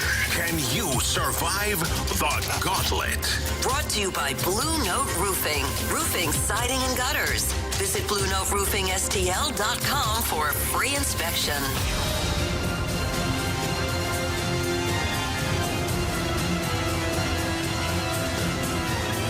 4:02, your time check brought to you by Clarkson Jewelers, an officially licensed Rolex jeweler with Andrew Marsh, Kerry Davis, and Jamie Rivers. I'm Anthony Stalter. And it's time for the Gauntlet. We got Bill on the line. What's up, Bill? Well, I'm doing good. I just tried, like I said, I just tried for 2 years. You guys beat me on my birthday, so. No, is this the Bill that Andrew Marsh? Marshy, you did this. Marshy shut me down. Oh, man. All right, well, Bill, is this a revenge spot for you? Are you back to take on Marsh after 2 years? No, I'm going to take on. I'm pretty free with everything, so just give me. CD? Carey, yeah. All right. Carey, yeah. All right, Bill. Kerry Davis. Good luck, Bill. Good luck, Carey. Thank you, sir. Thank you. All right, so Kerry's going to head into the cone of silence right now. Kerry. So Bill has been thinking about this for 2 years. He's decided to come back and take on Carey instead of Andrew Marsh. Bill, I was the last one before you started a new one. I was the last one to get knocked out before you started a new system. Okay. Okay, all right. Nice. All right, well, Bill, go ahead and tell Marsh to spin that wheel. Marshy, spin the wheel. Bill, what are we hoping for? Anything but random. But like I said, I'll take either way. Oh, Bill, I got some news for you. You got random, my partner. Jeez. Okay, well, that's all right. Bad luck, that's about it. So take a shot at it. The good news is, Bill, Carey also will have random. Yeah, that's true. Well, that's good. So we're both at it. Same way. Either way, we have no idea what's going on. That's right. All right, Bill, you're going to get 4 random questions today. Each question is worth 2 points unless you ask for the options. If you ask for the options, each question is worth 1 point. Are you ready? Yes, sir. Yes, sir. Okay. All right. Can you tell us the animal whose head represents the symbol of the St. Louis Zoo?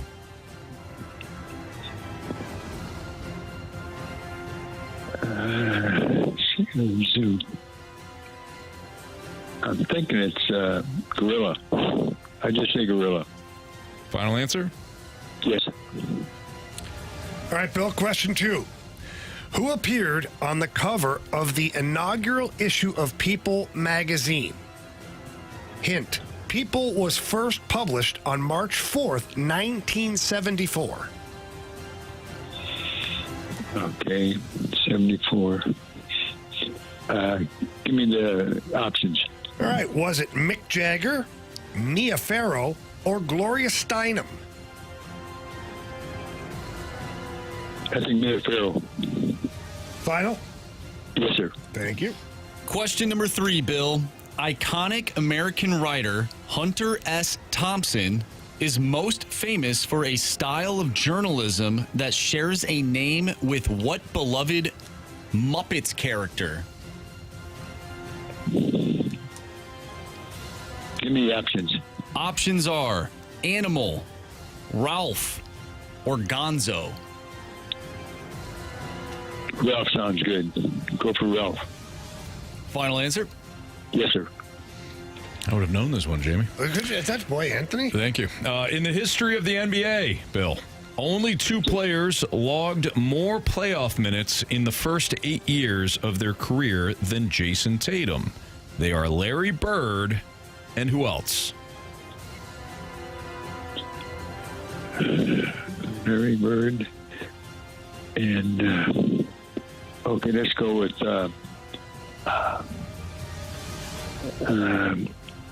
I don't want to take a shot at the things because okay, let's go to the options. Play safe. Sure. Horace Grant, LeBron James, or Robert Horry? Horry. Robert Horry. Final answer? Yes, sir. All righty. Let's welcome Kerry back in from the Cone of Silence. Bill, how you feeling? I feel okay. Okay. Yes, sir. Okay. All right. Got random. Didn't want random, but we'll see how Kerry does today. as he walks back in from the cone of silence. He's got his grapes in hand. He went with green and purple today, I see. Wow. Yeah. Well, you got it's amazing.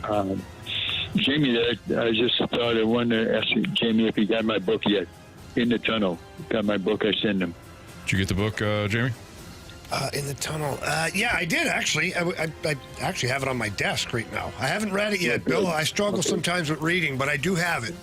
Okay, it's a quick read. It's very interesting. So let me know next time you read it and you say something about it. I appreciate that. You got it, buddy.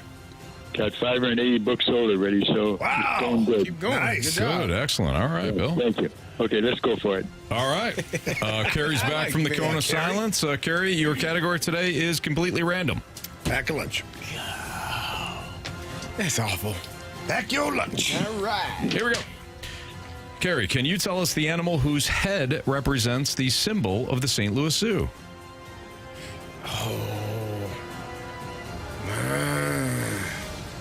Used to be a giraffe. Not anymore. What did the giraffe do? Oh, no. Maybe that's the mascot. I don't know. Give me the options, hell. Okay. Toys R Us mascot? I don't know. Is it the male lesser kudu, the polar bear, or the red panda? All right, well, we'll get Red Panda out of there. That doesn't feel like that's right. What was the first one? The male lesser kudu, I don't even know what that is. And what was the second one? the polar bear. Polar bear, final answer. Question 2, Carey. Who appeared on the cover of the inaugural issue of People magazine? Hint. People magazine was first published on March 4th, 1974.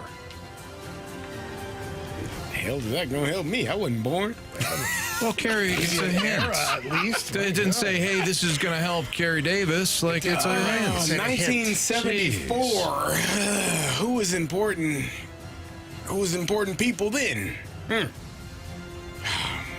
It's got to be a politician.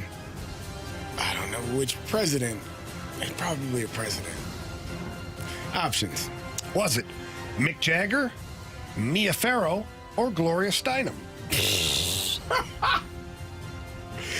Mick Jagger was Gloria Estefan? Who'd you say? What? Gloria Estefan. Stefan Diggs, yes. People magazine. All right. Who did you say? Mick Jagger, Okay.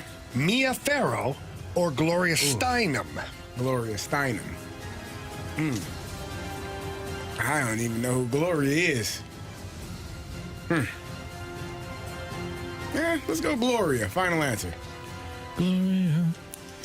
Question number 3. Iconic American writer Hunter S. Thompson is most famous for a style of journalism that shares a name with what beloved Muppets character? Oh, man. I don't even know the Muppets. What? I don't know their names. Come on.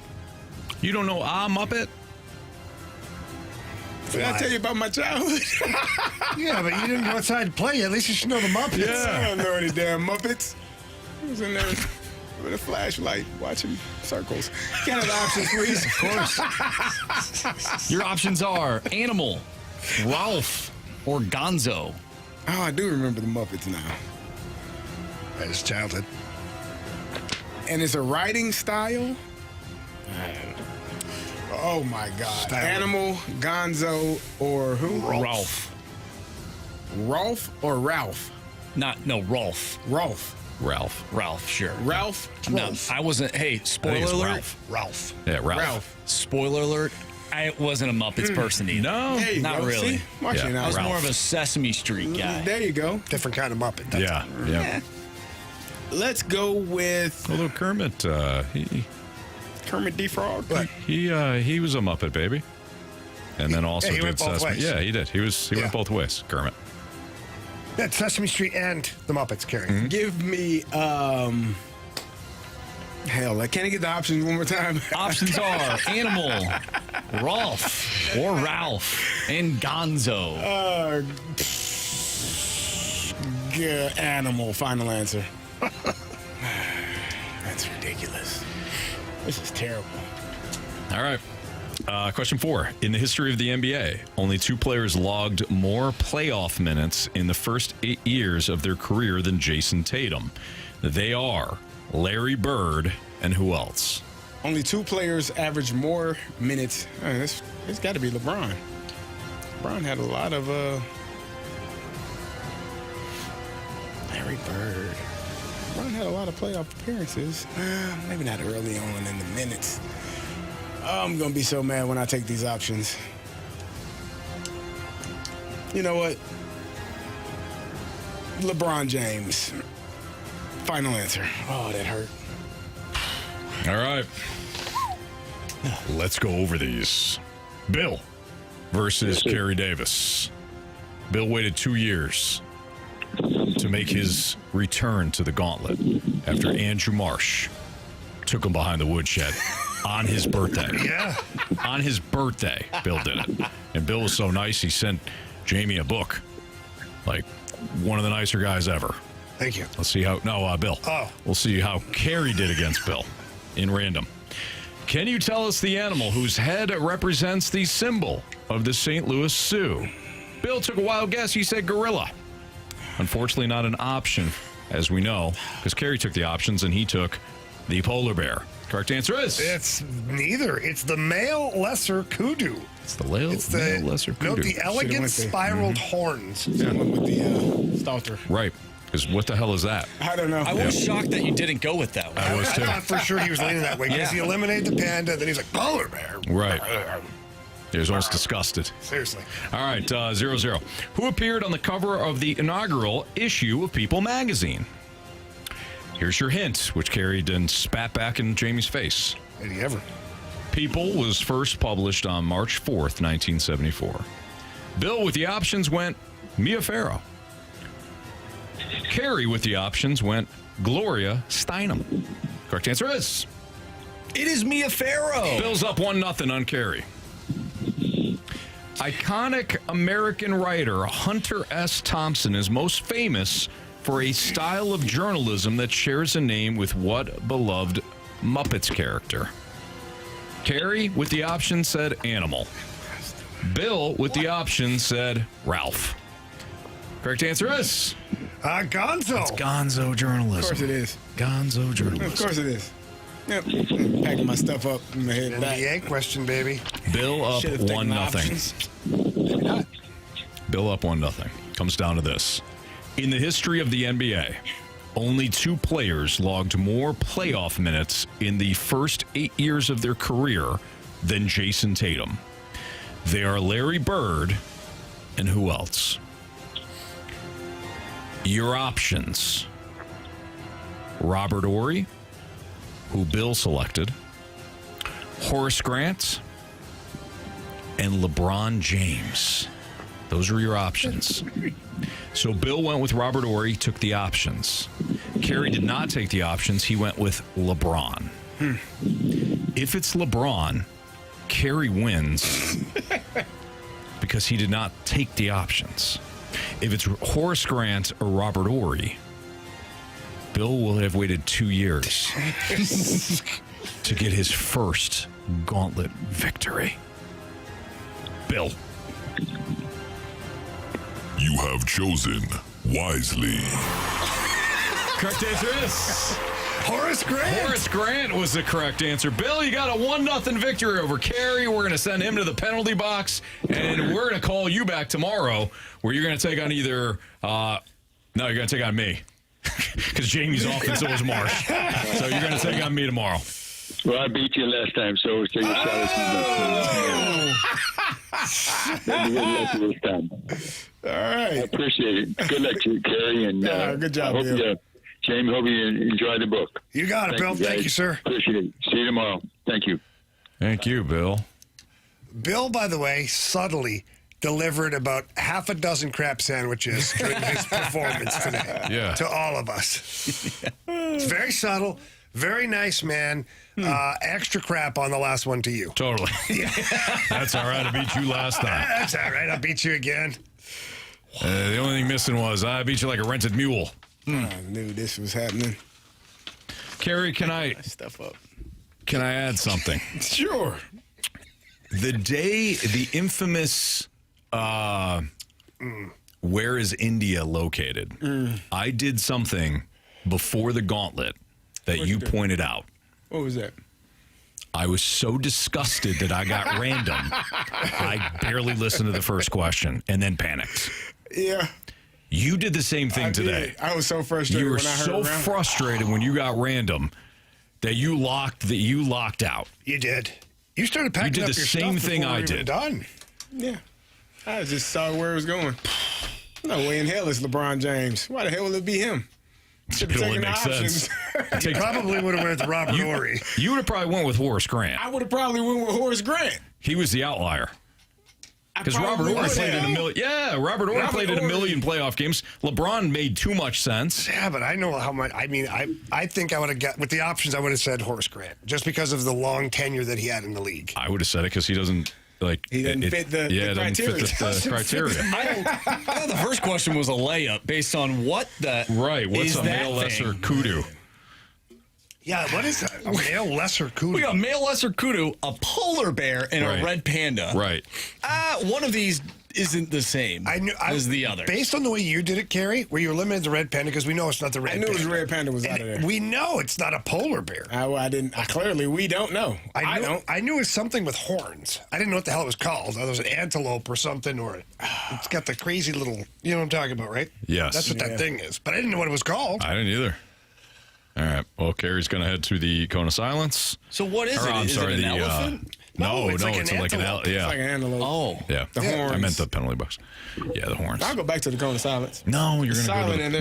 you're going to go to the penalty box, where we will discuss Jeremy Rutherford's grades for the coaching staff and GM next on 101 ESPN.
Andrew Marsh, Jamie Rivers, Kerry Davis from the penalty box.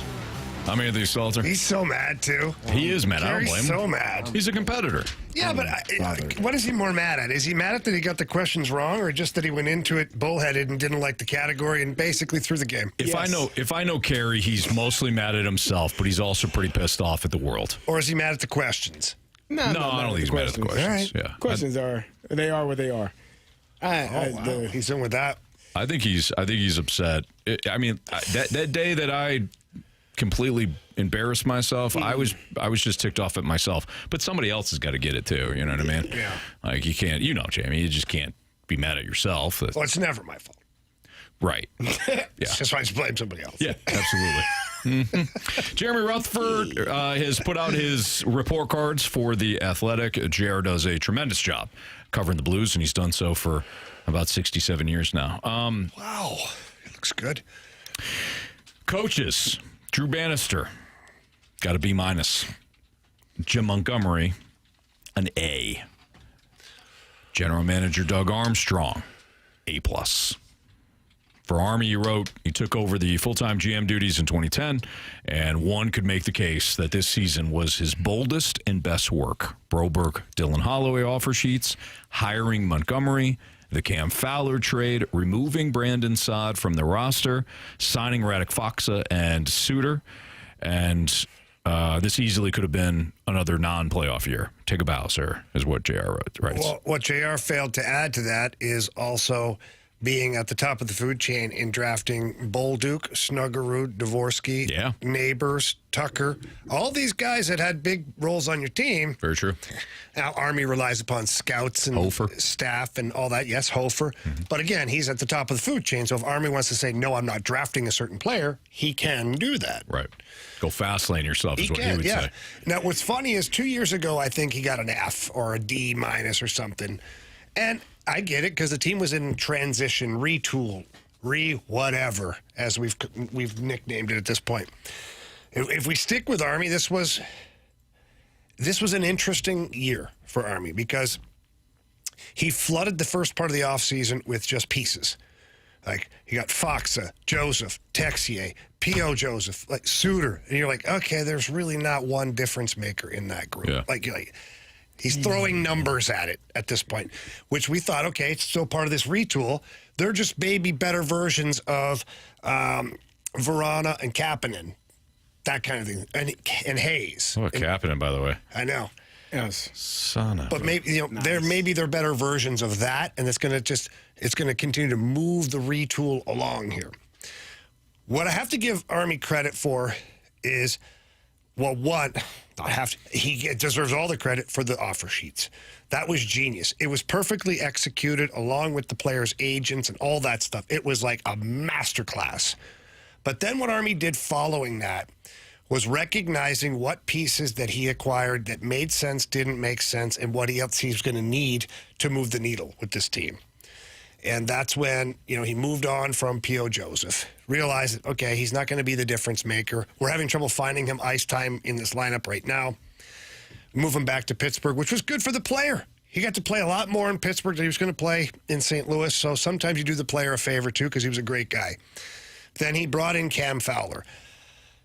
That was the biggest part of the season. Broberg, Holloway, beautiful additions. I mean, they exceeded expectations, but then Cam Fowler became your number one defenseman because of the absence of Colton Parayko for that extended period of time. Army deserves an A+, man. Mm-hmm. He got a team that was out of the playoffs last year, that was no business being in the playoffs halfway through the season, made the playoffs, and took the number one team in the NHL right down to 1.6 seconds for a tie and then double overtime. Right. So, yes, he deserves his credit. Carey. Yeah. Can you hear us from the penalty box? I can hear you fine. I can't hear myself. Sure. That's a whole other issue. Yeah. What'd you call Jamie? Other He issue. said he has issues. He's talking to you. Got it. There are other issues, like Anthony. me not being able to hear myself. I heard I didn't say as a a whole Anthony. Jamie. other issue. What the hell? That's what I thought. What did you make of it? What did you make of the Drew Bannister grade? A B-? That's fine. Drew didn't, what did you expect? at first. Drew Bannister came in at really tough times because he had never coached in the NHL. A lot of people did not want him to be the hire. And then he came in to coach a team that was in a retool. And then he was, I don't want to say he was told he had to play certain players at certain positions or whatnot. I think that it was suggested. And then as a head coach, you make your decision. But we all knew, I think we all knew, that Pavel Buchnevich was not a centerman.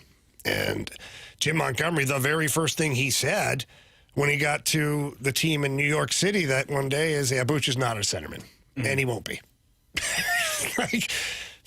But then, so whether Drew Bannister was bullish on the idea or whether it was Army and front office people that were bullish on the idea, Drew Bannister is the one that has to wear it at this point. But again, it's almost an incomplete grade. What was it, 30 games or something? Yeah. Right. Not a huge body of work. Time. Because if you go back to last season, I think Drew Bannister ended up like 8 games over 500. It was actually only, let's see here, quick math on this one, 22 games. Yeah. So, tough one. But I think the grade is fine. Yeah. Drew Bannister didn't do anything wrong. He didn't do anything miraculous either. Yeah. All right, it's Fastlane on 101 ESPN. Send in your questions for the Sports Six-Pack, please. 314-399-9646. That goes to the Air Comfort Service text line. Part 1 of our Sports Six-Pack is next.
101 ESPN Sports Center.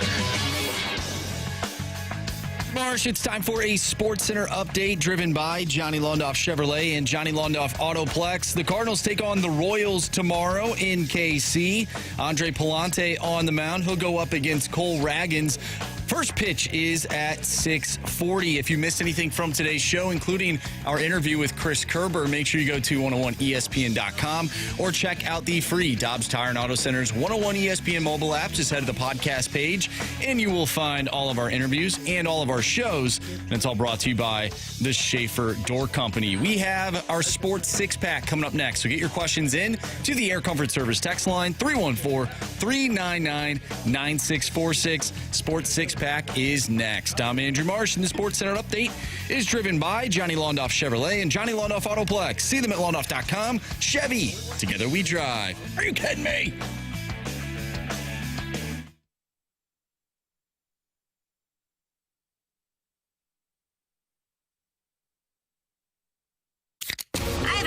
It's time for the Fast Lane to answer your sports questions. I want to ask you a bunch of questions, and I want to have them answered immediately. Asking me all these weird questions. Answer the question. Answer the question. Answer me! The Sports Six-Pack is refreshed by the Finnish Long Drink, Finland's best-kept secret. A sparkling citrus beverage made with real liquor. Visit thelongdrink.com. It's the Fast Lane on 101 ESPN. Andrew Marsh, Kerry Davis, Jamie Rivers. I'm Anthony Stalter. Time for the Sports Six-Pack. Plenty of time to get your questions into the Air Comfort Service text line at 314-399-9646. Marsh, go. Question number one. All right, from the 314, there's growing heat on City's director of sports performance from the fan base due to injuries the past 3 years for City. How much of a role does the director play in that if there is a 3-year string of significant injuries? Should their job be questioned? The director of sports, so like Lutz? Sports performance. Oh, sports performance. So like Well, yeah, I think their job could definitely be scrutinized because, Kerry, I don't know how it was for you in the NFL or even college for that matter, but I do know for me in the NHL, once strength and conditioning coaches came in, they were supposed to work alongside with the athletic side, the medical side as well, to optimize each athlete, not just necessarily open up a book and tell you to do something that worked for athlete X, Y, or Z, because they're different. Mm-hmm. Everybody's bodies are different. What? Now, it took a long time for the NHL to get there, but the NHL now is currently in a spot where each athlete has their own independent training regime, and their expectations come training camp are different based on their body types, age, all that stuff. Mm-hmm.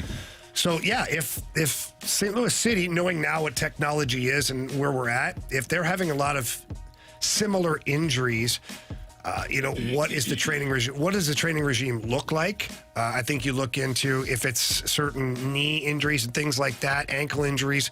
What about the turf? Is the turf any different than other places they play? Is the practice turf matching the game turf? All of these things have to get looked at for sure. I think that, you have to figure out why guys are getting injured and what those injuries are and how to prevent them. And like you said, Jamie, it's the medical staff, it's the trainers, the physical trainers, the guys that are working with you, the equipment, whatever the case, and the coaching staff. Like, you all have to figure out collectively what is causing these problems and how to rectify it, because if people are continuously getting hurt, and if it's the same injuries, like if it's hamstrings, you probably are having, maybe there's too much conditioning going on. You need to dial that part back, or the intensity of it. If it's calves or, things like that. Knee injuries, sometimes the ligament issues, it can be from overuse, but sometimes I just think that's bad luck for people. But for me, like hamstrings and soft tissue issues are generally from overuse, and you have to figure out how to dial that back from a coaching standpoint and with your medical staff.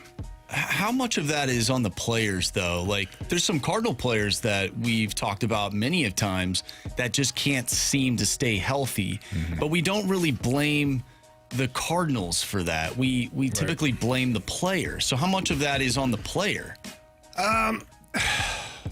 Look, so it depends, right?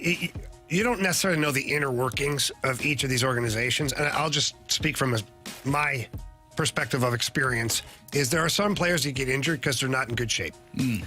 Bottom line. And there's some players that get injured because they're too well conditioned. Like they've left no margin for error for ligaments and muscles. Like they're so ripped and all that stuff, not enough body fat, and all of a sudden muscles are tearing and things like that. And then you're just unlucky. And then there's another part where sometimes, God made you a certain way, and that's just the way it is. And that's the way it is. So that's kind of the categories that I look at. All right. Yeah, good question. Yeah, Tyler O'Neill is what. There's lots of hockey guys over the years too that come into the camp and they're just like ripped, and like first week they got 2 hip flexor tears and like wound too hamstring tight. problem. You're wound too tight. No you got flexibility. stretch. No flexibility. Yeah, makes sense. Question number 2.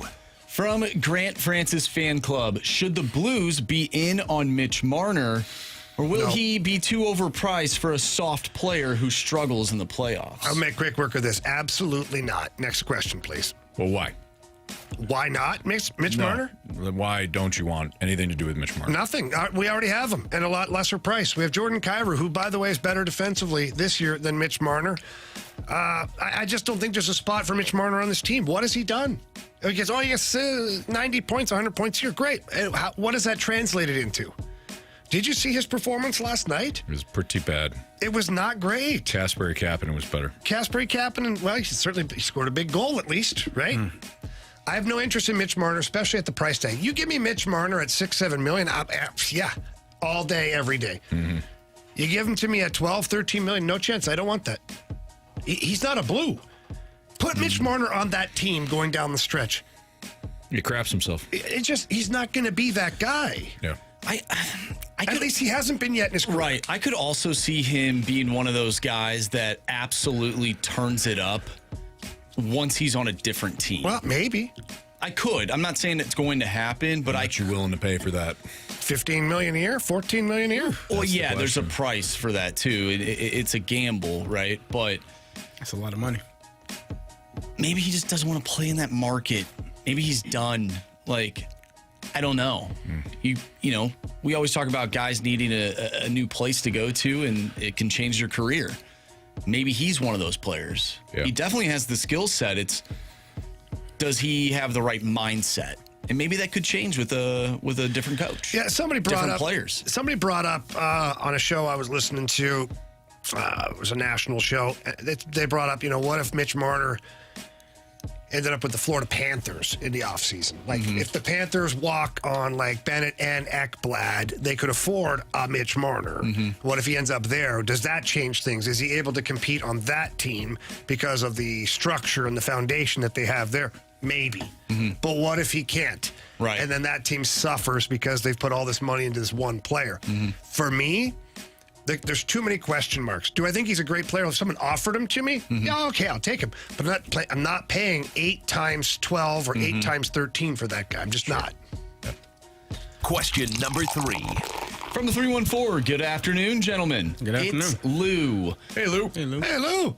What Cardinal or Cardinals on this current roster are most likely to make the Cardinals Hall of Fame? Just to make more interesting, let's exclude Arenado, Contreras, Wynn, and Donovan. Well, you picked the only guys that are any good. Took him out. Why would we exclude Wynn? Contreras and who? Donovan? Donovan and Arenado. Victor Scott Oh, maybe. and Ivan Herrera. Right now, the only one I'd say would be Mason Wynn, just because he's such a great athlete and he's been very productive offensively and he's a stud defensively. He took What him about off. Ryan Helsley? I was just Kerry? thinking Ryan Come Helsley, on. depending on the contract. What about Ryan Helsley? If he stays Okay. a Cardinal, Maybe. for sure. Yeah. If he stays Cardinal, yes. Yeah. For sure. If he doesn't, I don't know if he's been here long enough and made the... I just don't know. He's really only been an impact last couple of seasons. Matthew Liberatore. Is Jason Isringhausen? He's a Cardinal Hall of Famer. Yes, sir. Is he? Of course he is. Yeah. But is Helsley? Is he? No. They're two But nobody different is. people. Well, mean, I they understand. are- Listen, Izzy is Yeah, I think he is a very unique individual. We love him because he's a unique individual. He's a great big dumb animal that we love so much. Yes, and he was such a great 100%. player. No doubt. Okay. But that's my point, is when I think of Ryan Helsley and I think of Jason Isringhausen, I don't think of Helsley being able to stand in the same room as Isringhausen. No, I'm with you. That's just me. Yeah. No, that's just all of us. About Well, I don't want to speak for you. You can. You don't want me to. On this. Alec Burleson. It's Fast Lane on 101 ESPN. 314-399-9646 is the Air Comfort Service tax line. Part 2 of the six-pack is next.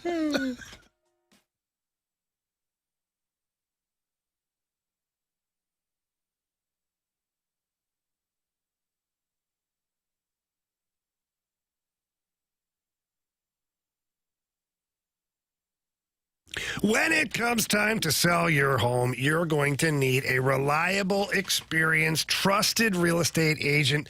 You're not going to want to mess with somebody who's just dabbling in the business or your buddy or your friend that says, hey, I'm going to give this a shot. No, you're going to need real answers from a real good realtor. That's Gloria Liu with Your Home Sold Guaranteed Realty. Gloria Liu has been in the business for over 20 years. And I can tell you personally that when it comes to selling your home, specifically, Gloria Liu is the first person you should call. She understands the market all over St. Louis, not just certain areas. Doesn't matter where you live. She knows exactly what your house should be priced for and how to get you the most money for your home. So don't hesitate. Give her a call. She has a database with thousands of buyers. And as soon as you put your house on the market, boom, she sends those sellers right to your listing. Certainly the buyers that are in that price range, that helps sell your home quicker and again for the money that you want for your home. And all you have to do, it's real easy. Pick up the phone, call Gloria Liu, tell her Jamie Rivers sent you in. Her number's 314-325-6888. Again, that's 314-325-6888, or you can always visit GloriaHasTheBuyers.com.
time for the Fast Lane to answer your sports questions. I want to ask you a bunch of questions, and I want to have them answered immediately. Asking me all these weird questions. Answer the question. Answer the question. Answer me! The Sports Six-Pack is refreshed by the Finnish Long Drink, Finland's best-kept secret. A sparkling citrus beverage made with real liquor. Visit thelongdrink.com. Let's continue our Sports Six-Pack here in the Fast Lane on 101 ESPN with Kerry Davis and Jamie Rivers. I'm Anthony Stalter. Andrew Marsh, question 4, please. Question number 4. From the 314, do you think Alex Steen will have as much or greater success once he takes over for Doug Armstrong once Army retires?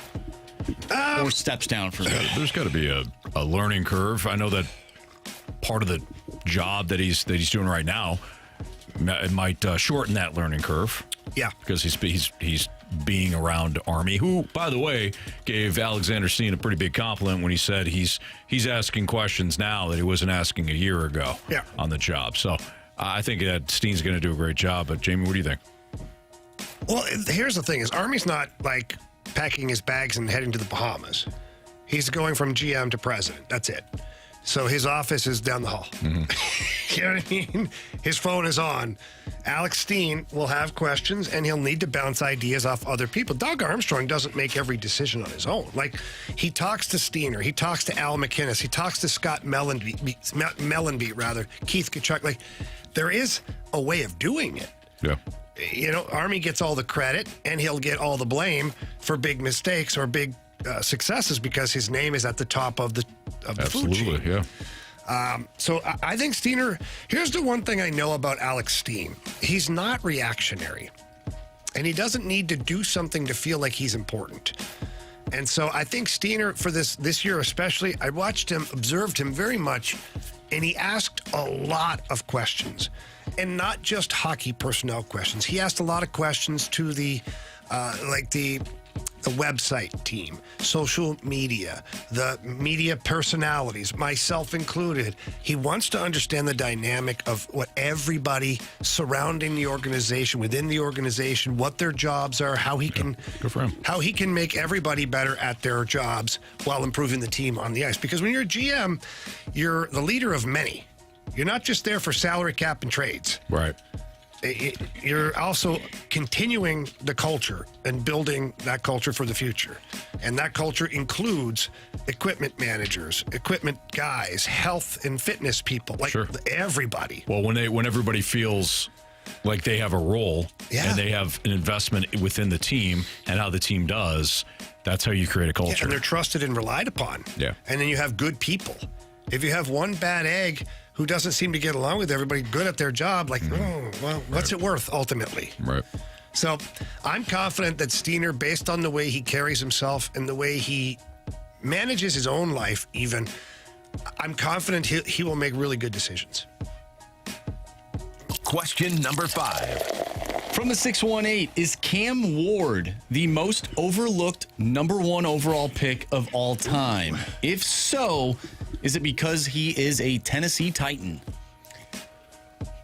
Most overlooked #1 pick? I mean, I couldn't tell you off the top of my head who the #1 picks are in the last 25 years, each one of them. But I would say Aiden Hutchinson was not a #1. he was not. Pick. I learned that. No, he wasn't. Thank you for that random question. Sure. Neither was Sauce Gardner. No. Although I don't remember who the answer was for that. It was Walker. Walker. Sauce? No. Javon Walker. Javon Walker. Yeah. I think that Who might be the most overlooked. clearly, because I didn't even remember. No, I think maybe in terms of quarterbacks, possibly, because you don't have. I don't know what they expect. It is partly that he's going to the Tennessee Titans, right? Nobody has high expectations for them. Mm-hmm. We were talking about the worst divisions in sports, and the NFC South and the AFC South came to our brains immediately. So they're in a.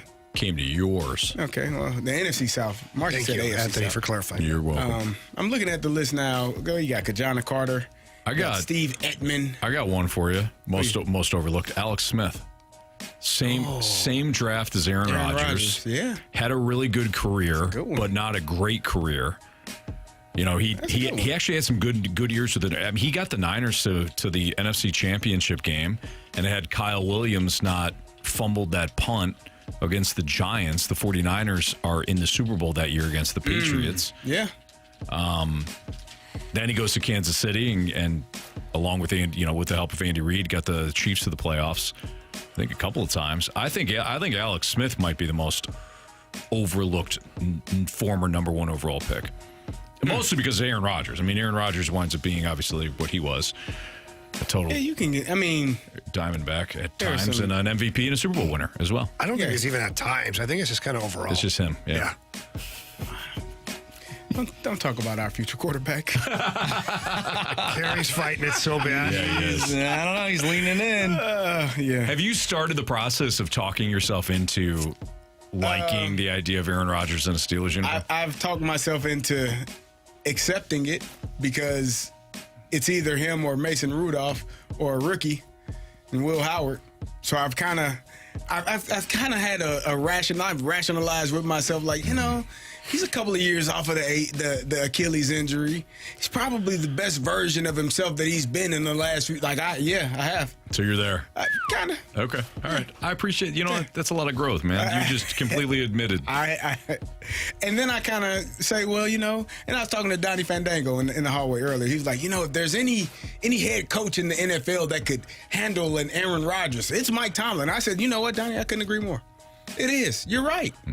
Yeah, damn Mike T. He had Russell Wilson. Russell Wilson wasn't doing all that weird crap. Well, he wasn't. Come on. He did wear a full uniform, and he's not even on an active list. Wasn't active. He was the emergency. In the dome. He was the emergency quarterback. I wore the eye black for every game. It was a. You were active. Were you active? Yeah, I was playing. Yeah. He's the emergency quarterback in case of emergency. Had Marshy in full uniform at the game. They both had the same amount of opportunity to play. Very true. He was ready. There's a picture. There's a picture that just came out of all of the Giants quarterbacks. They're doing their off-season workouts. All of them in shorts in their, quarterback practice jersey. Not Russell Wilson. He's in those game pants.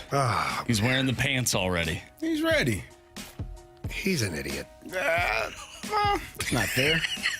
He's an idiot. You gotta get prepared in game situation. That's a mindset for Russell. He's a goofball. I'm standing by what I said. If Russell has a problem with that, he can call me. It's a mindset. Very intelligent, but a very intelligent goofball. Well, he's a very rich goofball. You laugh in my face. I don't care. Whatever. But if that guy's on my team, I'm calling him an idiot. Yeah. He's a great teammate, I'm sure. There. No, actually, I've heard a lot different, Kerry. Limited. I've heard that you got to go through his publicist to call him. That was before. Oh, it's really? You think it's changed now? I'm sure. He's on his fourth team. Things change when you're on your first team versus your fourth team. Things change, Mox. All right. Question number 6.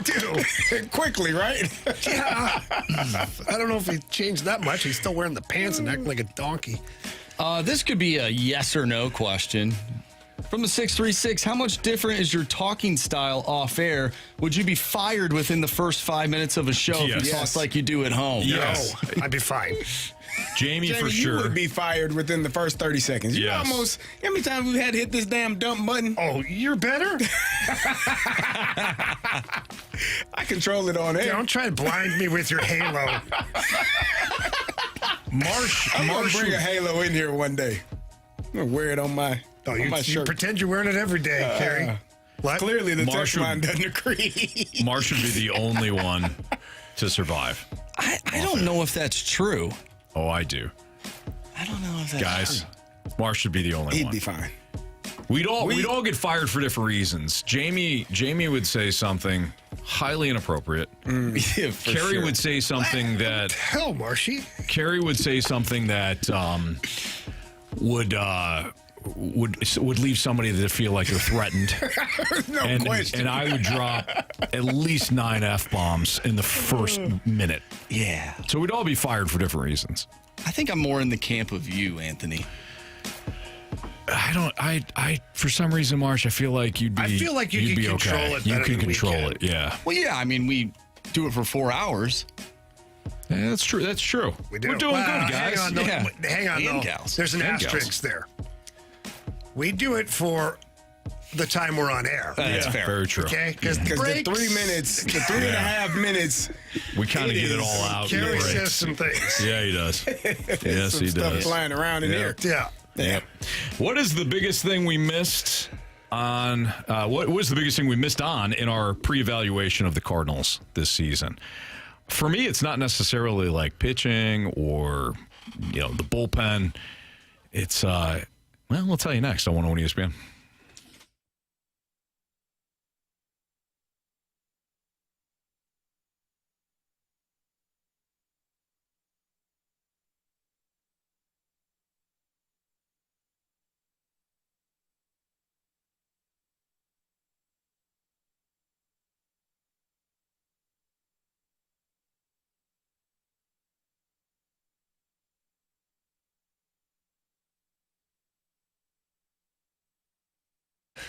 All right, lots of action going on tonight, tomorrow night, all over the weekend. Don't miss out on any of it. Download Circus Sports Illinois, the app. They are the world's largest sports book, by the way, and it's in the palm of your hand. Derek Stevens, the owner of Circa Las Vegas, that's the one thing he wanted, is everybody to be able to bet on anything that they want to when it comes to sports.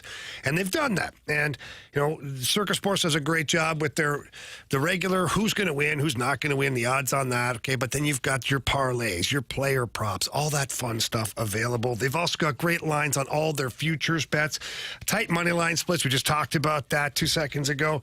And they got the best odds out of any app that's out there. And I tell this to everybody, download other apps, check it out, get a second opinion, as they say. You'll see that Circus Sports has the best odds available, which means the payouts are bigger. They also have high betting limits, too. If you want to get a little risque out there, you can. You can do that with Circus Sports Illinois. So please don't miss out on any of the action available to you. Download Bet Like a Pro with your Circus Sports Illinois app today and join in on all the excitement. If you or someone you know may have a problem with gambling, call 1-800-GAMBLER or text ILGAMB to 833-234.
.506, your time check is brought to you by Clarkson Jewelers, an officially licensed Rolex jeweler with Andrew Marsh and Kerry Davis. I'm Anthony Stalter.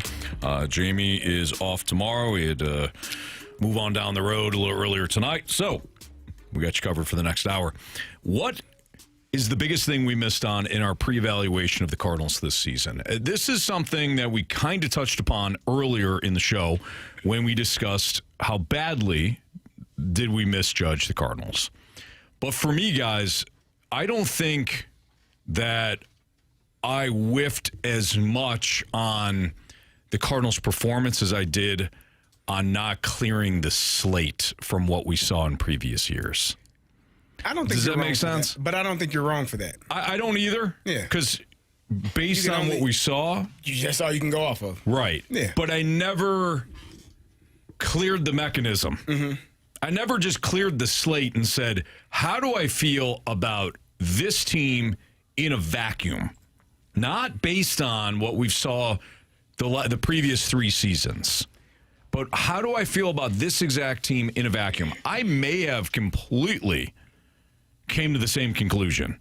The pitching isn't good enough. The defense is shaky in certain areas, and the offense is fast lane fine. I may have came to the same conclusion, but I don't think I was even open to the Cardinals being even good, better than average, because of the previous 3 seasons. So that is the thing I think I missed on the most in my pre-evaluation. I think looking at the last couple of years of this team, you hoped that Mason Wynn would be able to continue what he did last year. You didn't know really what to expect from Victor Scott. You saw it in spring training, but you were unsure. You didn't know if Lars Newbar could stay healthy. Right. Like, these are all... You didn't know that Brendan Donovan at one point would be leading the league in batting average like that. Who saw that coming? Right? So there were... He might have. He probably had a vision about it. Yeah. You didn't expect Devon Herrera to be hitting in the way that... So there were so many things that you had not seen in previous years that made you say, okay, if they just stay the exact same that they have been over the last couple of years, they're probably not going to be a good team. Right. But you also, I agree, you didn't take in, nor did I, and I don't think a lot of people did, took into consideration the maturation of each person's game year after year. Like, your goal is to be a better player the following year than you were the year before. And it gets to a point where you you plateau out and you start to going down. That's usually when you get to a certain age. Yeah. So I can't blame you or anybody that expected this team not to have a good season, or definitely not to be in second place in the division in May. No, Kerry, I mucked up, and I mucked up badly. You're not alone. And I just wanted to apologize to everybody today. Don't do that. Okay. Do you guys think that the people that are in the Cardinals can't develop talent camp, do you think they still have an argument? It's weaker today than at the start of the season. It's an interesting question, Marsh, because we are seeing the fruits of the labor from Victor Scott. Mason Wynn coming into the season after struggling in spring training and struggling a little bit before his injury. Mason Wynn looks as good, if not even better, than he did last season. Mm-hmm. I think what we tend to do is only focus on the big prospects that have not developed. So we're excited about Victor Scott. Right. We think that Mason Wynn could be the next Cardinal to get $100+ million contract. We're having those conversations. We're not completely ignoring it. But what is our focus on? Jordan Walker's lack of development, Nolan Gorman's lack of development.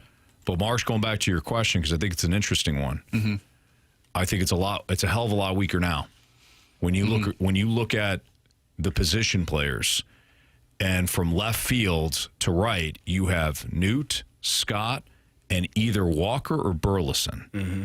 All 4 drafted and developed by your Cardinals. Mm-hmm. When you go into the infields, your corner spots are 2 guys that came from outside the organization. But the middle of your defense, Wynn, Donovan, and we'll throw Gorman in there, all handpicked, all developed by this organization. I think the lesson for the Cardinals here is to stop hyping up all of these players that are highly touted prospects from the rankings and all that stuff, and just let them go out and play. and then we can decide as a fan base who deserves the hype and who doesn't. It is harder than what I just said, though. Can we play that out? Because I think a lot of people feel that way, Marsh. Let's play that out. You're John Mozeliak, right? And you're asked, hey, what do you think about Jordan Walker? And I'm talking about from years ago, right? So Jordan Walker, you're excited about this player. He comes in, he tears up the lower levels of the minors, and everybody knows because he's a first-round pick. And other publications, not only the Cardinals are ranking their own farm system. We're talking about national publications ranking the farm system. They all have Jordan Walker as the top-tier prospect. And naturally, people want to know what the president of baseball operations for the Cardinals thinks about Walker. So Mo says, we're very excited about him, this, that, and the other thing. Glowing response. Is he hyping up Walker? Or is he merely talking about a player within the organization that they're excited about? And then when Walker struggles, we as fans and we as the media say, blank you, Mo, you said this guy was going to be good. I think we start to project our own frustrations about a player onto Mo, the Cardinals front office, whoever. That's my opinion. Well, then when does the conversation switch to, okay, maybe you're not picking the right people at the highest part of the draft? You know, you're finding these diamonds in the rough later in the draft, but you're not picking the right guys in the higher spots. Will there ever be a conversation there? Because there's a lot of people that are high on J.J. Weatherholt right now. Right. Are we going to have the same, conversation when he eventually gets called up and if he struggles? Probably. Yeah, because I think fans just want to see the baby. They don't want to hear about the delivery. They just want to see the baby, hold the baby, and then give it back and root on from a distance, right? They don't want to hear about the delivery. They don't want to hear about the labor. They don't want to hear about any complications. They just want to know, mom and baby healthy. That's it. When it comes to these prospects, is this guy going to be able to help my Cardinals win? So I don't know if we don't have those conversations in the future too, Marsh. What do you think, CD? I think that the hyping up of prospects, you're supposed to be excited about your players, and eventually they have to perform. It's not on the front office to downplay or pretend like this player isn't highly touted or doesn't have these expectations. That's how they should be looked at. They should be thought of that way. And so, it is on the player to figure out how to become a better player, how to get the best version out of themselves. And Jordan Walker hasn't figured out that part of it yet. He's doing outstanding in the field. He's grown leaps and bounds in the field, but at the plate, he's regressed. His first year was much better than the second and now his third year. Yeah. And so he has to figure out how to recreate that success that he had from his rookie year to be able to hit the ball consistently and block out all of the outside noise. But I don't think it's on Mo to not hype up certain prospects, because that's why you're drafting them. You're drafting them because you believe that they're going to be staples on your team and in your lineup, and they're going to help you win championships. Otherwise, if you didn't believe that, you wouldn't draft them. Where do you think this whole Jordan Walker saga would be if he didn't have that good spring a few years ago? I think the good spring probably is a collaboration with him being a number one pick and all of the hype that surrounds. So Splashback Deuce has got a couple of really good points here. One of them, and I won't read the whole thing, but although I do want to read his latest comment. He was talking about how fans were clamoring for Gorman and Walker to come up before they even saw them face a pitch. So then the spring happens, and now you see it. So now you believe. You got the hype. Now you believe the hype. And to your question about the spring, yeah, I think it'd be different. I also think Splashback Deuce in the Snake Pit brings up a really good point. Fans aren't, and I'm going to include us too. We're fans. Yeah. We're fans of media. So I'm not just saying you, the fans. I'm saying we as fans aren't held accountable from beginning of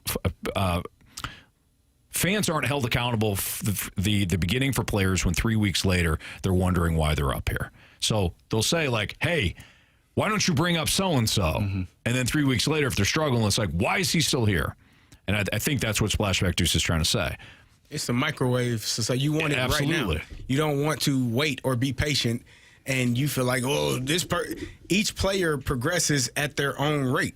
And some players progress very quickly. Some players progress, slower than others. And some of it is baseball is a lot of, I don't know that luck is the right word, but sometimes you run into a ball and you hit one and then you gain confidence and you have more confidence to see those pitches. So, I don't know that the microwave philosophy for baseball specifically works, because people, more than any other sport, I know football, you got to do at least 3 years in college, but baseball, you could be in the minors for a long freaking time before you actually get a chance to be good enough or deemed good enough to play at the major league level. Look at Tommy Pham. Like it's a difficult sport. So sometimes it's just being patient. I think it's one of the hardest to evaluate. I agree.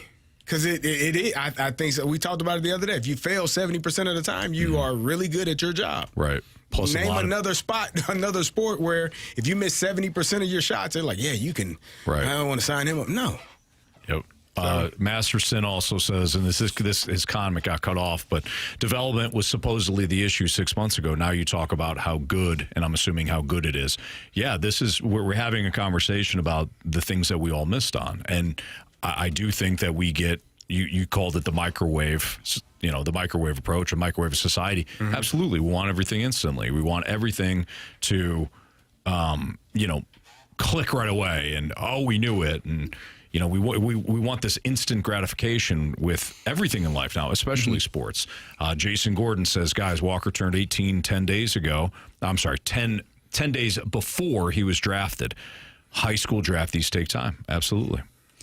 I think where the frustration is, at least for me, sometimes, is doing the whole comparison thing. Like, why is this guy who's drafted later isn't supposed to be that highly touted prospect?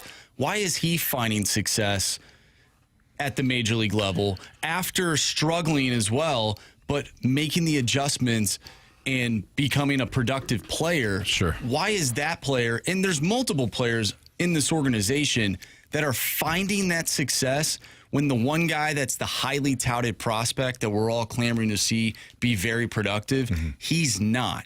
Is that basically an age thing? Is that what it is? No, Marshall, I'll put it back on you. I think it's a human nature thing. CD, you're a parent. I'm a parent. I think this is something that we do.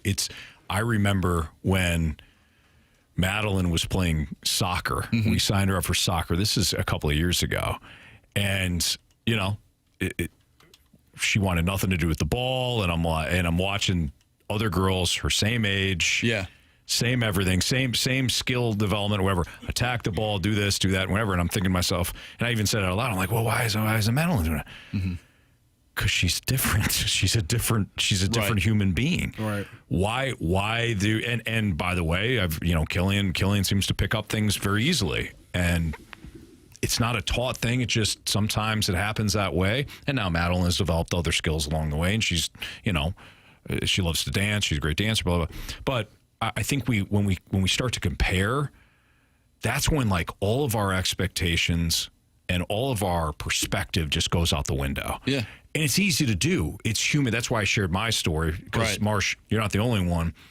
You look at a Ronald Acuna or a Juan Soto and you say, these guys came up and boom. Why does it work for other organizations? Well, it worked at one point for Albert Pujols too. In this organization, because Albert Pujols was a freak. Juan Soto's a freak. Acuna is a freak.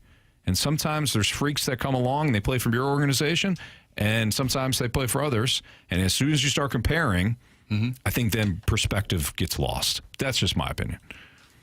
Agreed. I just think some players take longer, takes time to figure it out and figure out how to have success. And again, for me, and if we're speaking of Jordan Walker specifically, I think it's mostly mental in this moment. I don't think it's the young man didn't forget how to hit a baseball or how to play baseball. But when you get to a certain point where you are not having success, the game doesn't. It is a hard thing to go through. And if we're gonna get, well, you're making X amount of dollars. That's your job, man. Yeah, right. Like if you're not having success at your job and you're making $100,000, you're still going to drag it through the rest of your day. You're going to go home and maybe be miserable around your family because the money you're making is not what matters. That doesn't buy you happiness. It's not doing your job well enough. And if he's not doing his job well enough and he's struggling, he's going to carry that with him. And the only way to get out is there's no a snap of the fingers that's going to change it. It just has to happen. Right. And when it happens, then we'll be looking back at this conversation. We could be looking back at this conversation 2 years from now. You remember when we thought he was the worst player in the right? And now we do that 2 months from now. You could do it 2 months from now. So sometimes it takes time for players to figure out how to get their thing going in the direction they need to. And CD, I think it's a great point about the money. I think we get hung up on the money. That drives me crazy. I mean, somebody listening right now that makes that argument, somebody could pay you $500,000 and say, hey, drive a semi truck, right? And you could have never done it before, and you get in that semi truck. Just because you got $5,000 doesn't mean you can drive a semi. Now you may put into the work, say, hey, listen, I'm making this money. I'm gonna figure out how to do it. Okay, fine. And if you have that skill set, you can do it. But this doesn't mean just because somebody hands you a bunch of money that you can suddenly do something extremely hard that only a handful of people can do. Going back to being a professional athlete. I think the frustrating thing about Jordan Walker for me, and one of the texters brought this up too, and this is not related to his fielding because I think his fielding has progressed, but at the plate since his first year, it seems like he has regressed. Yeah. He's going the other direction, which is something you don't want out of your top prospect. No, very true. Yeah, I just think it's too much tinkering. Like I said, he had 116 hits his first year. And what did we talk about? He got to drive the ball. He has launch angle isn't good enough. So now you tinker, and now he doesn't hit the ball at all. Who's right? You're right. I'm not saying I'm right. I'm saying you're right. I'm saying were they right to say you needed to change this, or was he right to say, no, I needed to stay the same? Mm-hmm. You start tinkering with things. They say if it ain't broke, don't fix it. Yeah. Eventually, he hit 16 home runs that first year. Launch angle or not, you can't be swinging at pitches that are in section 305. Yeah, that's tough because that doesn't exist. Exactly. That section, yeah. All right, it's Fast Lane on 101 ESPN. We're going to do a quick bet the board next.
All right, we have a protest. Oh, yeah, we do. What's going on? Oh, Andrew Marsh. Anthony, tell me. Your selection last night was what? I had the Celtics money line. Yeah. I'm looking at the money line. It was minus 199. What? As I was driving home last night, driving to pick up Killian for his baseball game, I heard Marsh say Celtics money line. I thought, how could they be minus 150 How could that be? at minus 5? And now I dive further. Anthony, They were do tell. actually minus 199. That doesn't seem right. Anthony? At some books, they were minus 225 on the money line. Clearly in violation. I'll get rid of my point then. No, we're going to let you keep it because they No, at the least. hell we aren't. No, they covered. That ain't what he said. What are you Hey, Come on. they won big. Anthony, Had they not I even expect covered more from you. No. No, well, here's the thing. According to the bylaws, it's got to be caught in that segment. Well, no. And you and Jamie asleep at the wheel as always. So now you're blaming us? Yes. You were damn listening. Why didn't you call in? I was driving. No texting and driving. Exactly. I didn't say text. I said call. Either way, Anthony? I'm not taking my eyes off the road. I got to thank you You're welcome. for being a responsible driver. You're welcome. Oh, my God. All right, I'll keep the point then. Yeah, you should. Anthony. You and Jamie Shame. Why should be even ashamed bring of it up? yourselves Why even bring it up? because I want to send a warning to You Marshy. could have protested it at the end of the month. That'd be dirty. That'd be real dirty. That'd have been fair. Yeah, take his damn point away. All right, I'm going to go with Nikola Jokic double-double at minus 1,800. Let's see here. Yeah, check the stats. Make sure. I'm going to take SGA to score 1 point. Yeah. 1 or more points. All right, March, what is the latest standings?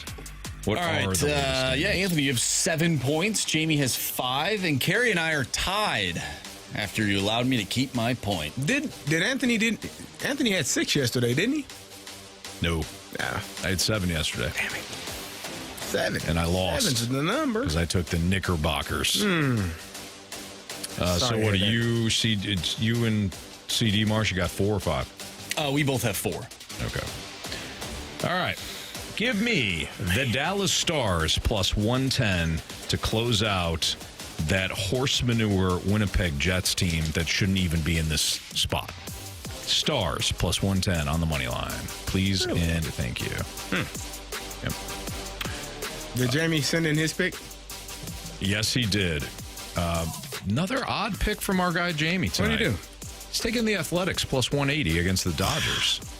That is odd. He says, and I quote, blank the Dodgers. Blank them hard. So he's taking the A's on the money line. I don't hate it. I don't hate it either. Carey, you want to go? Nah, you go ahead, Marshall. All right, give me the Joker. 52-plus points, rebounds, assists, and a do-or-die game tonight. Game 6, you can listen to that right here on 101 ESPN. Nuggets and Thunder with the pregame starting at 7. But the Joker is going to have 52-plus points, rebounds, assists. He had 44 points in the loss in Game 5. Wow. All right, give me the Dodgers on the money line. No. What? What are they at, Anthony? I mean, if all we got to do is call it and not get called out, I'm you calling set you up out. You've opened Pandora's I'm box. calling you out. Dodgers minus 1 or minus you have 220. opened Pandora's box. Because now... No, we just have to do a better job of checking when somebody's trying to cheat. I'm just saying. And guess what? I'm doing my job. All right. Dodgers are minus 220, so you can't have them. By the way, Jamie says he wants a Heiskanen power play point, not the A's. I misread it. I misread it. I thought it said Athletics money read that line. you read that it's really a Heiskanen power play point. Wow. Orange reading group. So It wasn't close at all. yeah. All right, since you all are paying attention and calling out false bets, Yeah. give me Mookie Betts, 1.5 hits, runs, and RBI. Well, let me minus just check that. 130. Yeah, let me check it though. You Hold can on. call out your, we make sure we, Let's see here. don't worry about it. No, I am going to worry Nah, about don't it. worry about it. Let's That's what see. it is. Mookie Betts, 1.5. It's minus 130. I really like this idea from the 314. CD and Jamie should both give Marshy one of their points. They should be punished for not catching it. Oh, hell no. I do think they should be punished, but not that way. Because I don't want Marshy to catch up to me. All right, it's Fastlane on 101 ESPN. There was an interesting tweet about Steven Matz and his contract and whether or not he could ever live up to said contract. And what does that look like? So we're going to dive into that next on 101 ESPN.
You can start each playoff series at Underdog with their extender program with a game one boost and then keep boosting each game to unlock the next one. The longer the series goes, and some of these series are starting to go longer and longer, the bigger the boosts are. But Underdog is the leading place to make all your sports selections. You can play now in the state of Missouri, and millions of fans have already won billions making plays on Underdog. You can be next. Underdog's a lot of fun to play. You don't just have to stick with NBA. You could choose an NBA player tonight and then go over to the NHL and pick an NHL player to go higher or lower on points, assist, goals. You can do a baseball game, too. You can have 3 different players from 3 different sports. It doesn't matter how you play at Underdog. It just matters if you get everything right when it comes to your entry. You can play for as little as $1. You can win up to 1,000 times your money.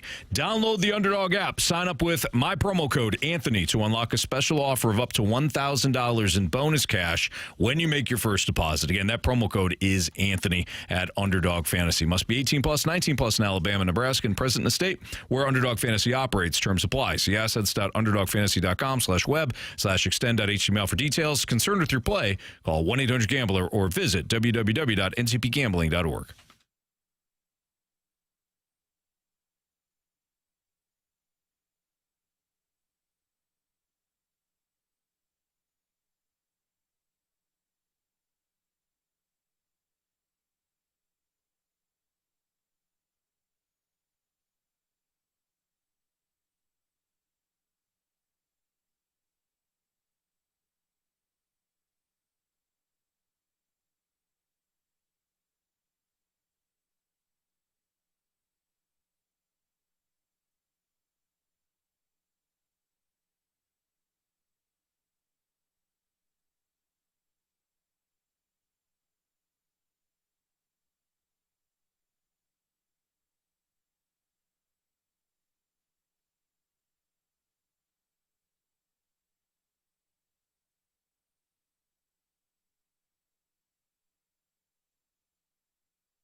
101 ESPN Sports Center.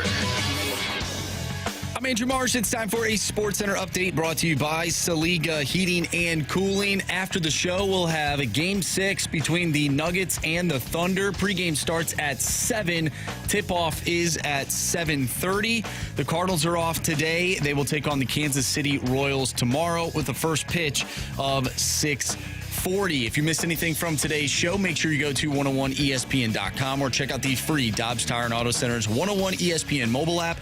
Just head to the podcast page and you'll find all of our interviews and all of our shows. And it's all brought to you by the Schaefer Door Company. I'm Andrew Marsh, and the Sports Center update is brought to you by Saliga Heating and Cooling, a Daikin heating and air conditioning dealer.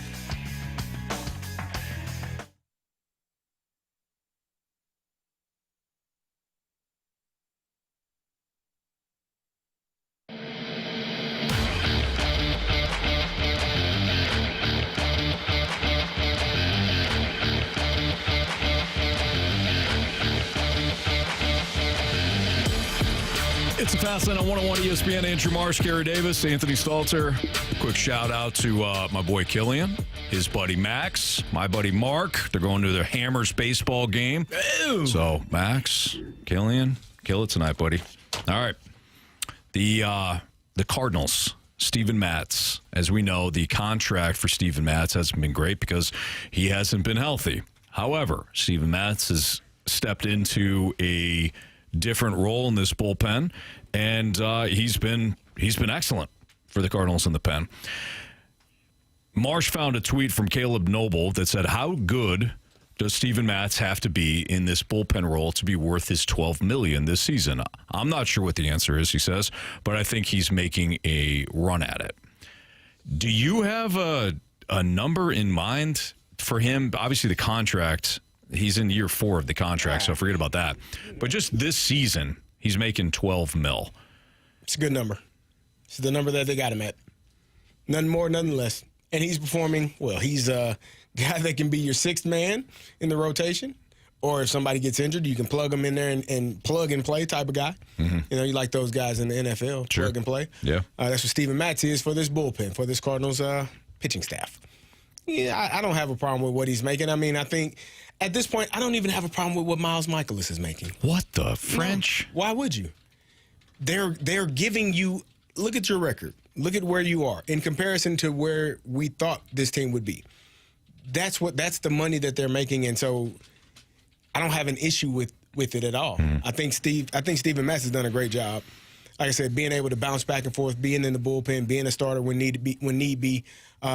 And he's a guy that you trust in that 6th, 7th inning to get you out of a jam. 5th inning, 4th inning, if your pitcher gets, hit knocked around early on, you trust him to kind of right things and get you back steady and hopefully get you back in a place where your lineup can get you back into the game if you're down. All right, so just for comparison's sake, Edwin Diaz of the Mets, he's making $20.4 million.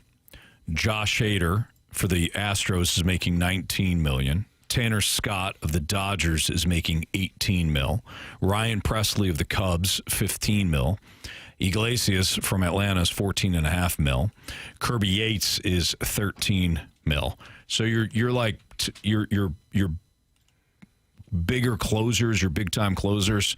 Those guys are making anywhere from $13 to $20 million. Okay. Andrew Kittredge, who we know well, who's pitching for the Orioles, he's making $10 million this year.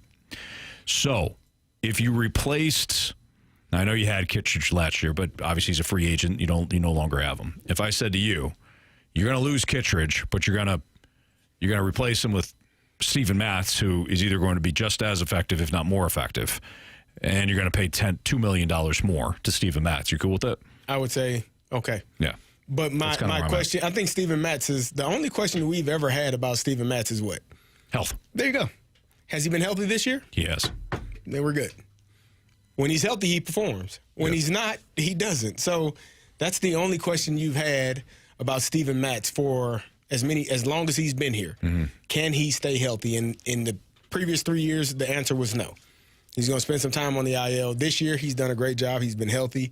He's showing up in places when you need him to show up, and he's doing his job effectively. So I don't have an issue with how much money. I don't have an issue with that. Would you? Yeah, turn your mic on. It helps. It is on. Nope, it's not. Uh-oh. Did it break down? Oh, it is not on for sure. Carey. Oh, he's up there. All right, so did it unplug in the back there? Yeah, shove it back in, Marsh. There it is. Are we good? Yeah, do you remember when hear me? Yeah, we can. Do you remember when it was the static? That was your mic being unplugged. Yeah. There's a ghost in How do you here, know guys. that? Wow. Because this happened to me. You got to plug it in. Yeah. Be careful. You gotta shove it in. Someone tried to take it out. I had to put it back in. No, there's a ghost in here for sure. Anyways, would you bring back Steven Matz? Let's say he's in the bullpen all season, and he does very well. Would you entertain the idea of bringing him back? Yeah. At what price? Not 12. No. Let's say, what if it's, I don't know. It depends on if he stays healthy and he pitches well all year. What if it's 5? Oh, hell yeah. It's probably going to be like 8.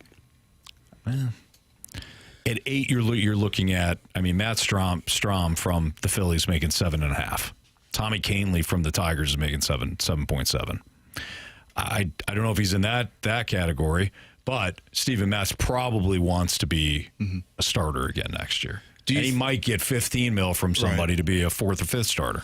Good. Ooh. Do you think some of these other guys are living up to their contract this year? You know, you mentioned Miles Michaelis, Wilson Contreras, Nolan Arenado.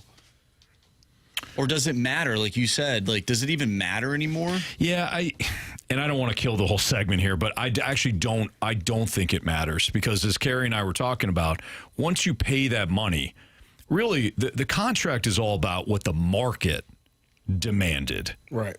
Not necessarily what the production is going to equal. And I know that's kind of it may sound like like I'm talking out of both sides of my mouth, but when you go to market, you're a free agent.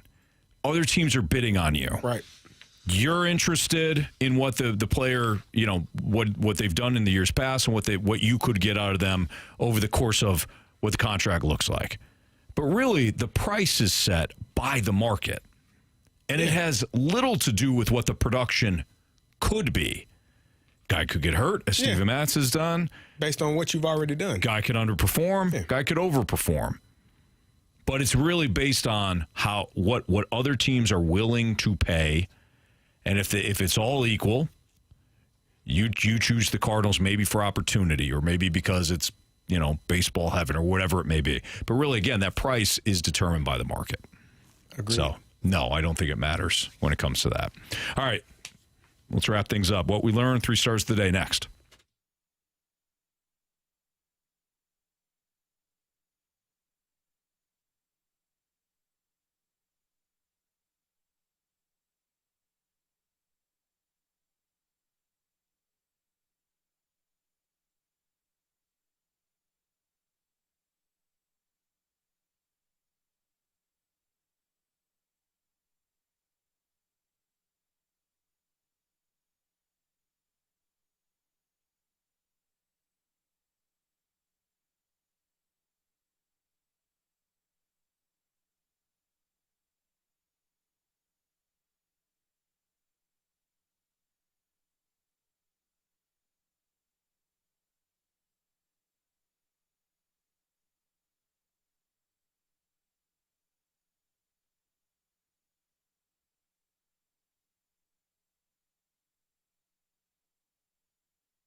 If you missed anything from today's show, you can always download the podcast available at 101ESPN.com or via the Dobbs Siren Auto Center's 101 ESPN mobile app. Your podcast brought to you by Schaefer Door Company. Kerry, what'd you learn today? I learned something. You learn something new every day, and I learned today that on the fast lane, you can actually cheat and bet the board. That's what I wrote down. Anthony will reward you if you don't get caught. It's his show, you know. Yeah, my show. The Average Joe in the Does anybody notice that? Jamie and Kerry are like, oh, it's his show. Yeah, I'm the average Joe in the. You're the average. You're the common man. You're the man's man. No, it says average and one average Joe. You're the everyday man, Anthony. No, that's it's my what show. they're saying. Nah, yeah. How'd he do? Dead last. Yeah, nice day. Yeah. What I learned today is that when you don't catch somebody cheating, you don't actually have to hold yourself accountable like Carey and Jamie failed to do so. This guy's got a money line on a team that is laying 5. Come on, guys. You and Jamie asleep at the wheel. No. And I blame Jamie more than you. Yeah, blame him. He's not here. Yeah. But you allowed it to. You gave him the damn point. I did. Why? Because of you and because of Jamie. That's why. You better be checking every You failed us. You better check every damn bet. I am. All right. I literally wrote down, you can get away with bet the board picks if your coworkers don't pay attention. Yeah. That's what I learned. Yeah. That's what happens. Yeah. All right. 3 stars. All righty. It's time for the Fast Lane's 3 stars of the day. Presented by Circus Sports Illinois. Sports betting the way it should be. All right, our 3rd star of the day goes out to the realization that Kerry Davis had that Aaron Rodgers will more than likely be his favorite team's quarterback. Yeah. Hey, sometimes you got to come to grips with things. You don't like all of it. He got there. He's there. Our 2nd star of the day goes out to the Muppets. Yeah. Yeah. Specifically Gonzo, which is also a style of journalism invented by Hunter S. Thompson. Not related to Brad Thompson. No, It's not at all. Well, maybe it is. Hunter S. Thompson was like known for being ham sauced all the time, high as a kite. Really? Yeah. It's Fear and Loathing movie. Oh, yeah. Or whatever it's called. That's based on him. Nice. Our 1st star of the day, of course, goes out to the Free Zoo and the male lesser kudu. Yes. Whatever that male thing lesser is. kudu. Now, why are you looking at me like that? I didn't. I have to check. That was too specific, though. Exactly. Come on. That was perfect. No, I actually knew that. I was sharing it with the world. I got to check. Fear and Loathing in Las Vegas, I think is the name of the movie. So he is related to Brad.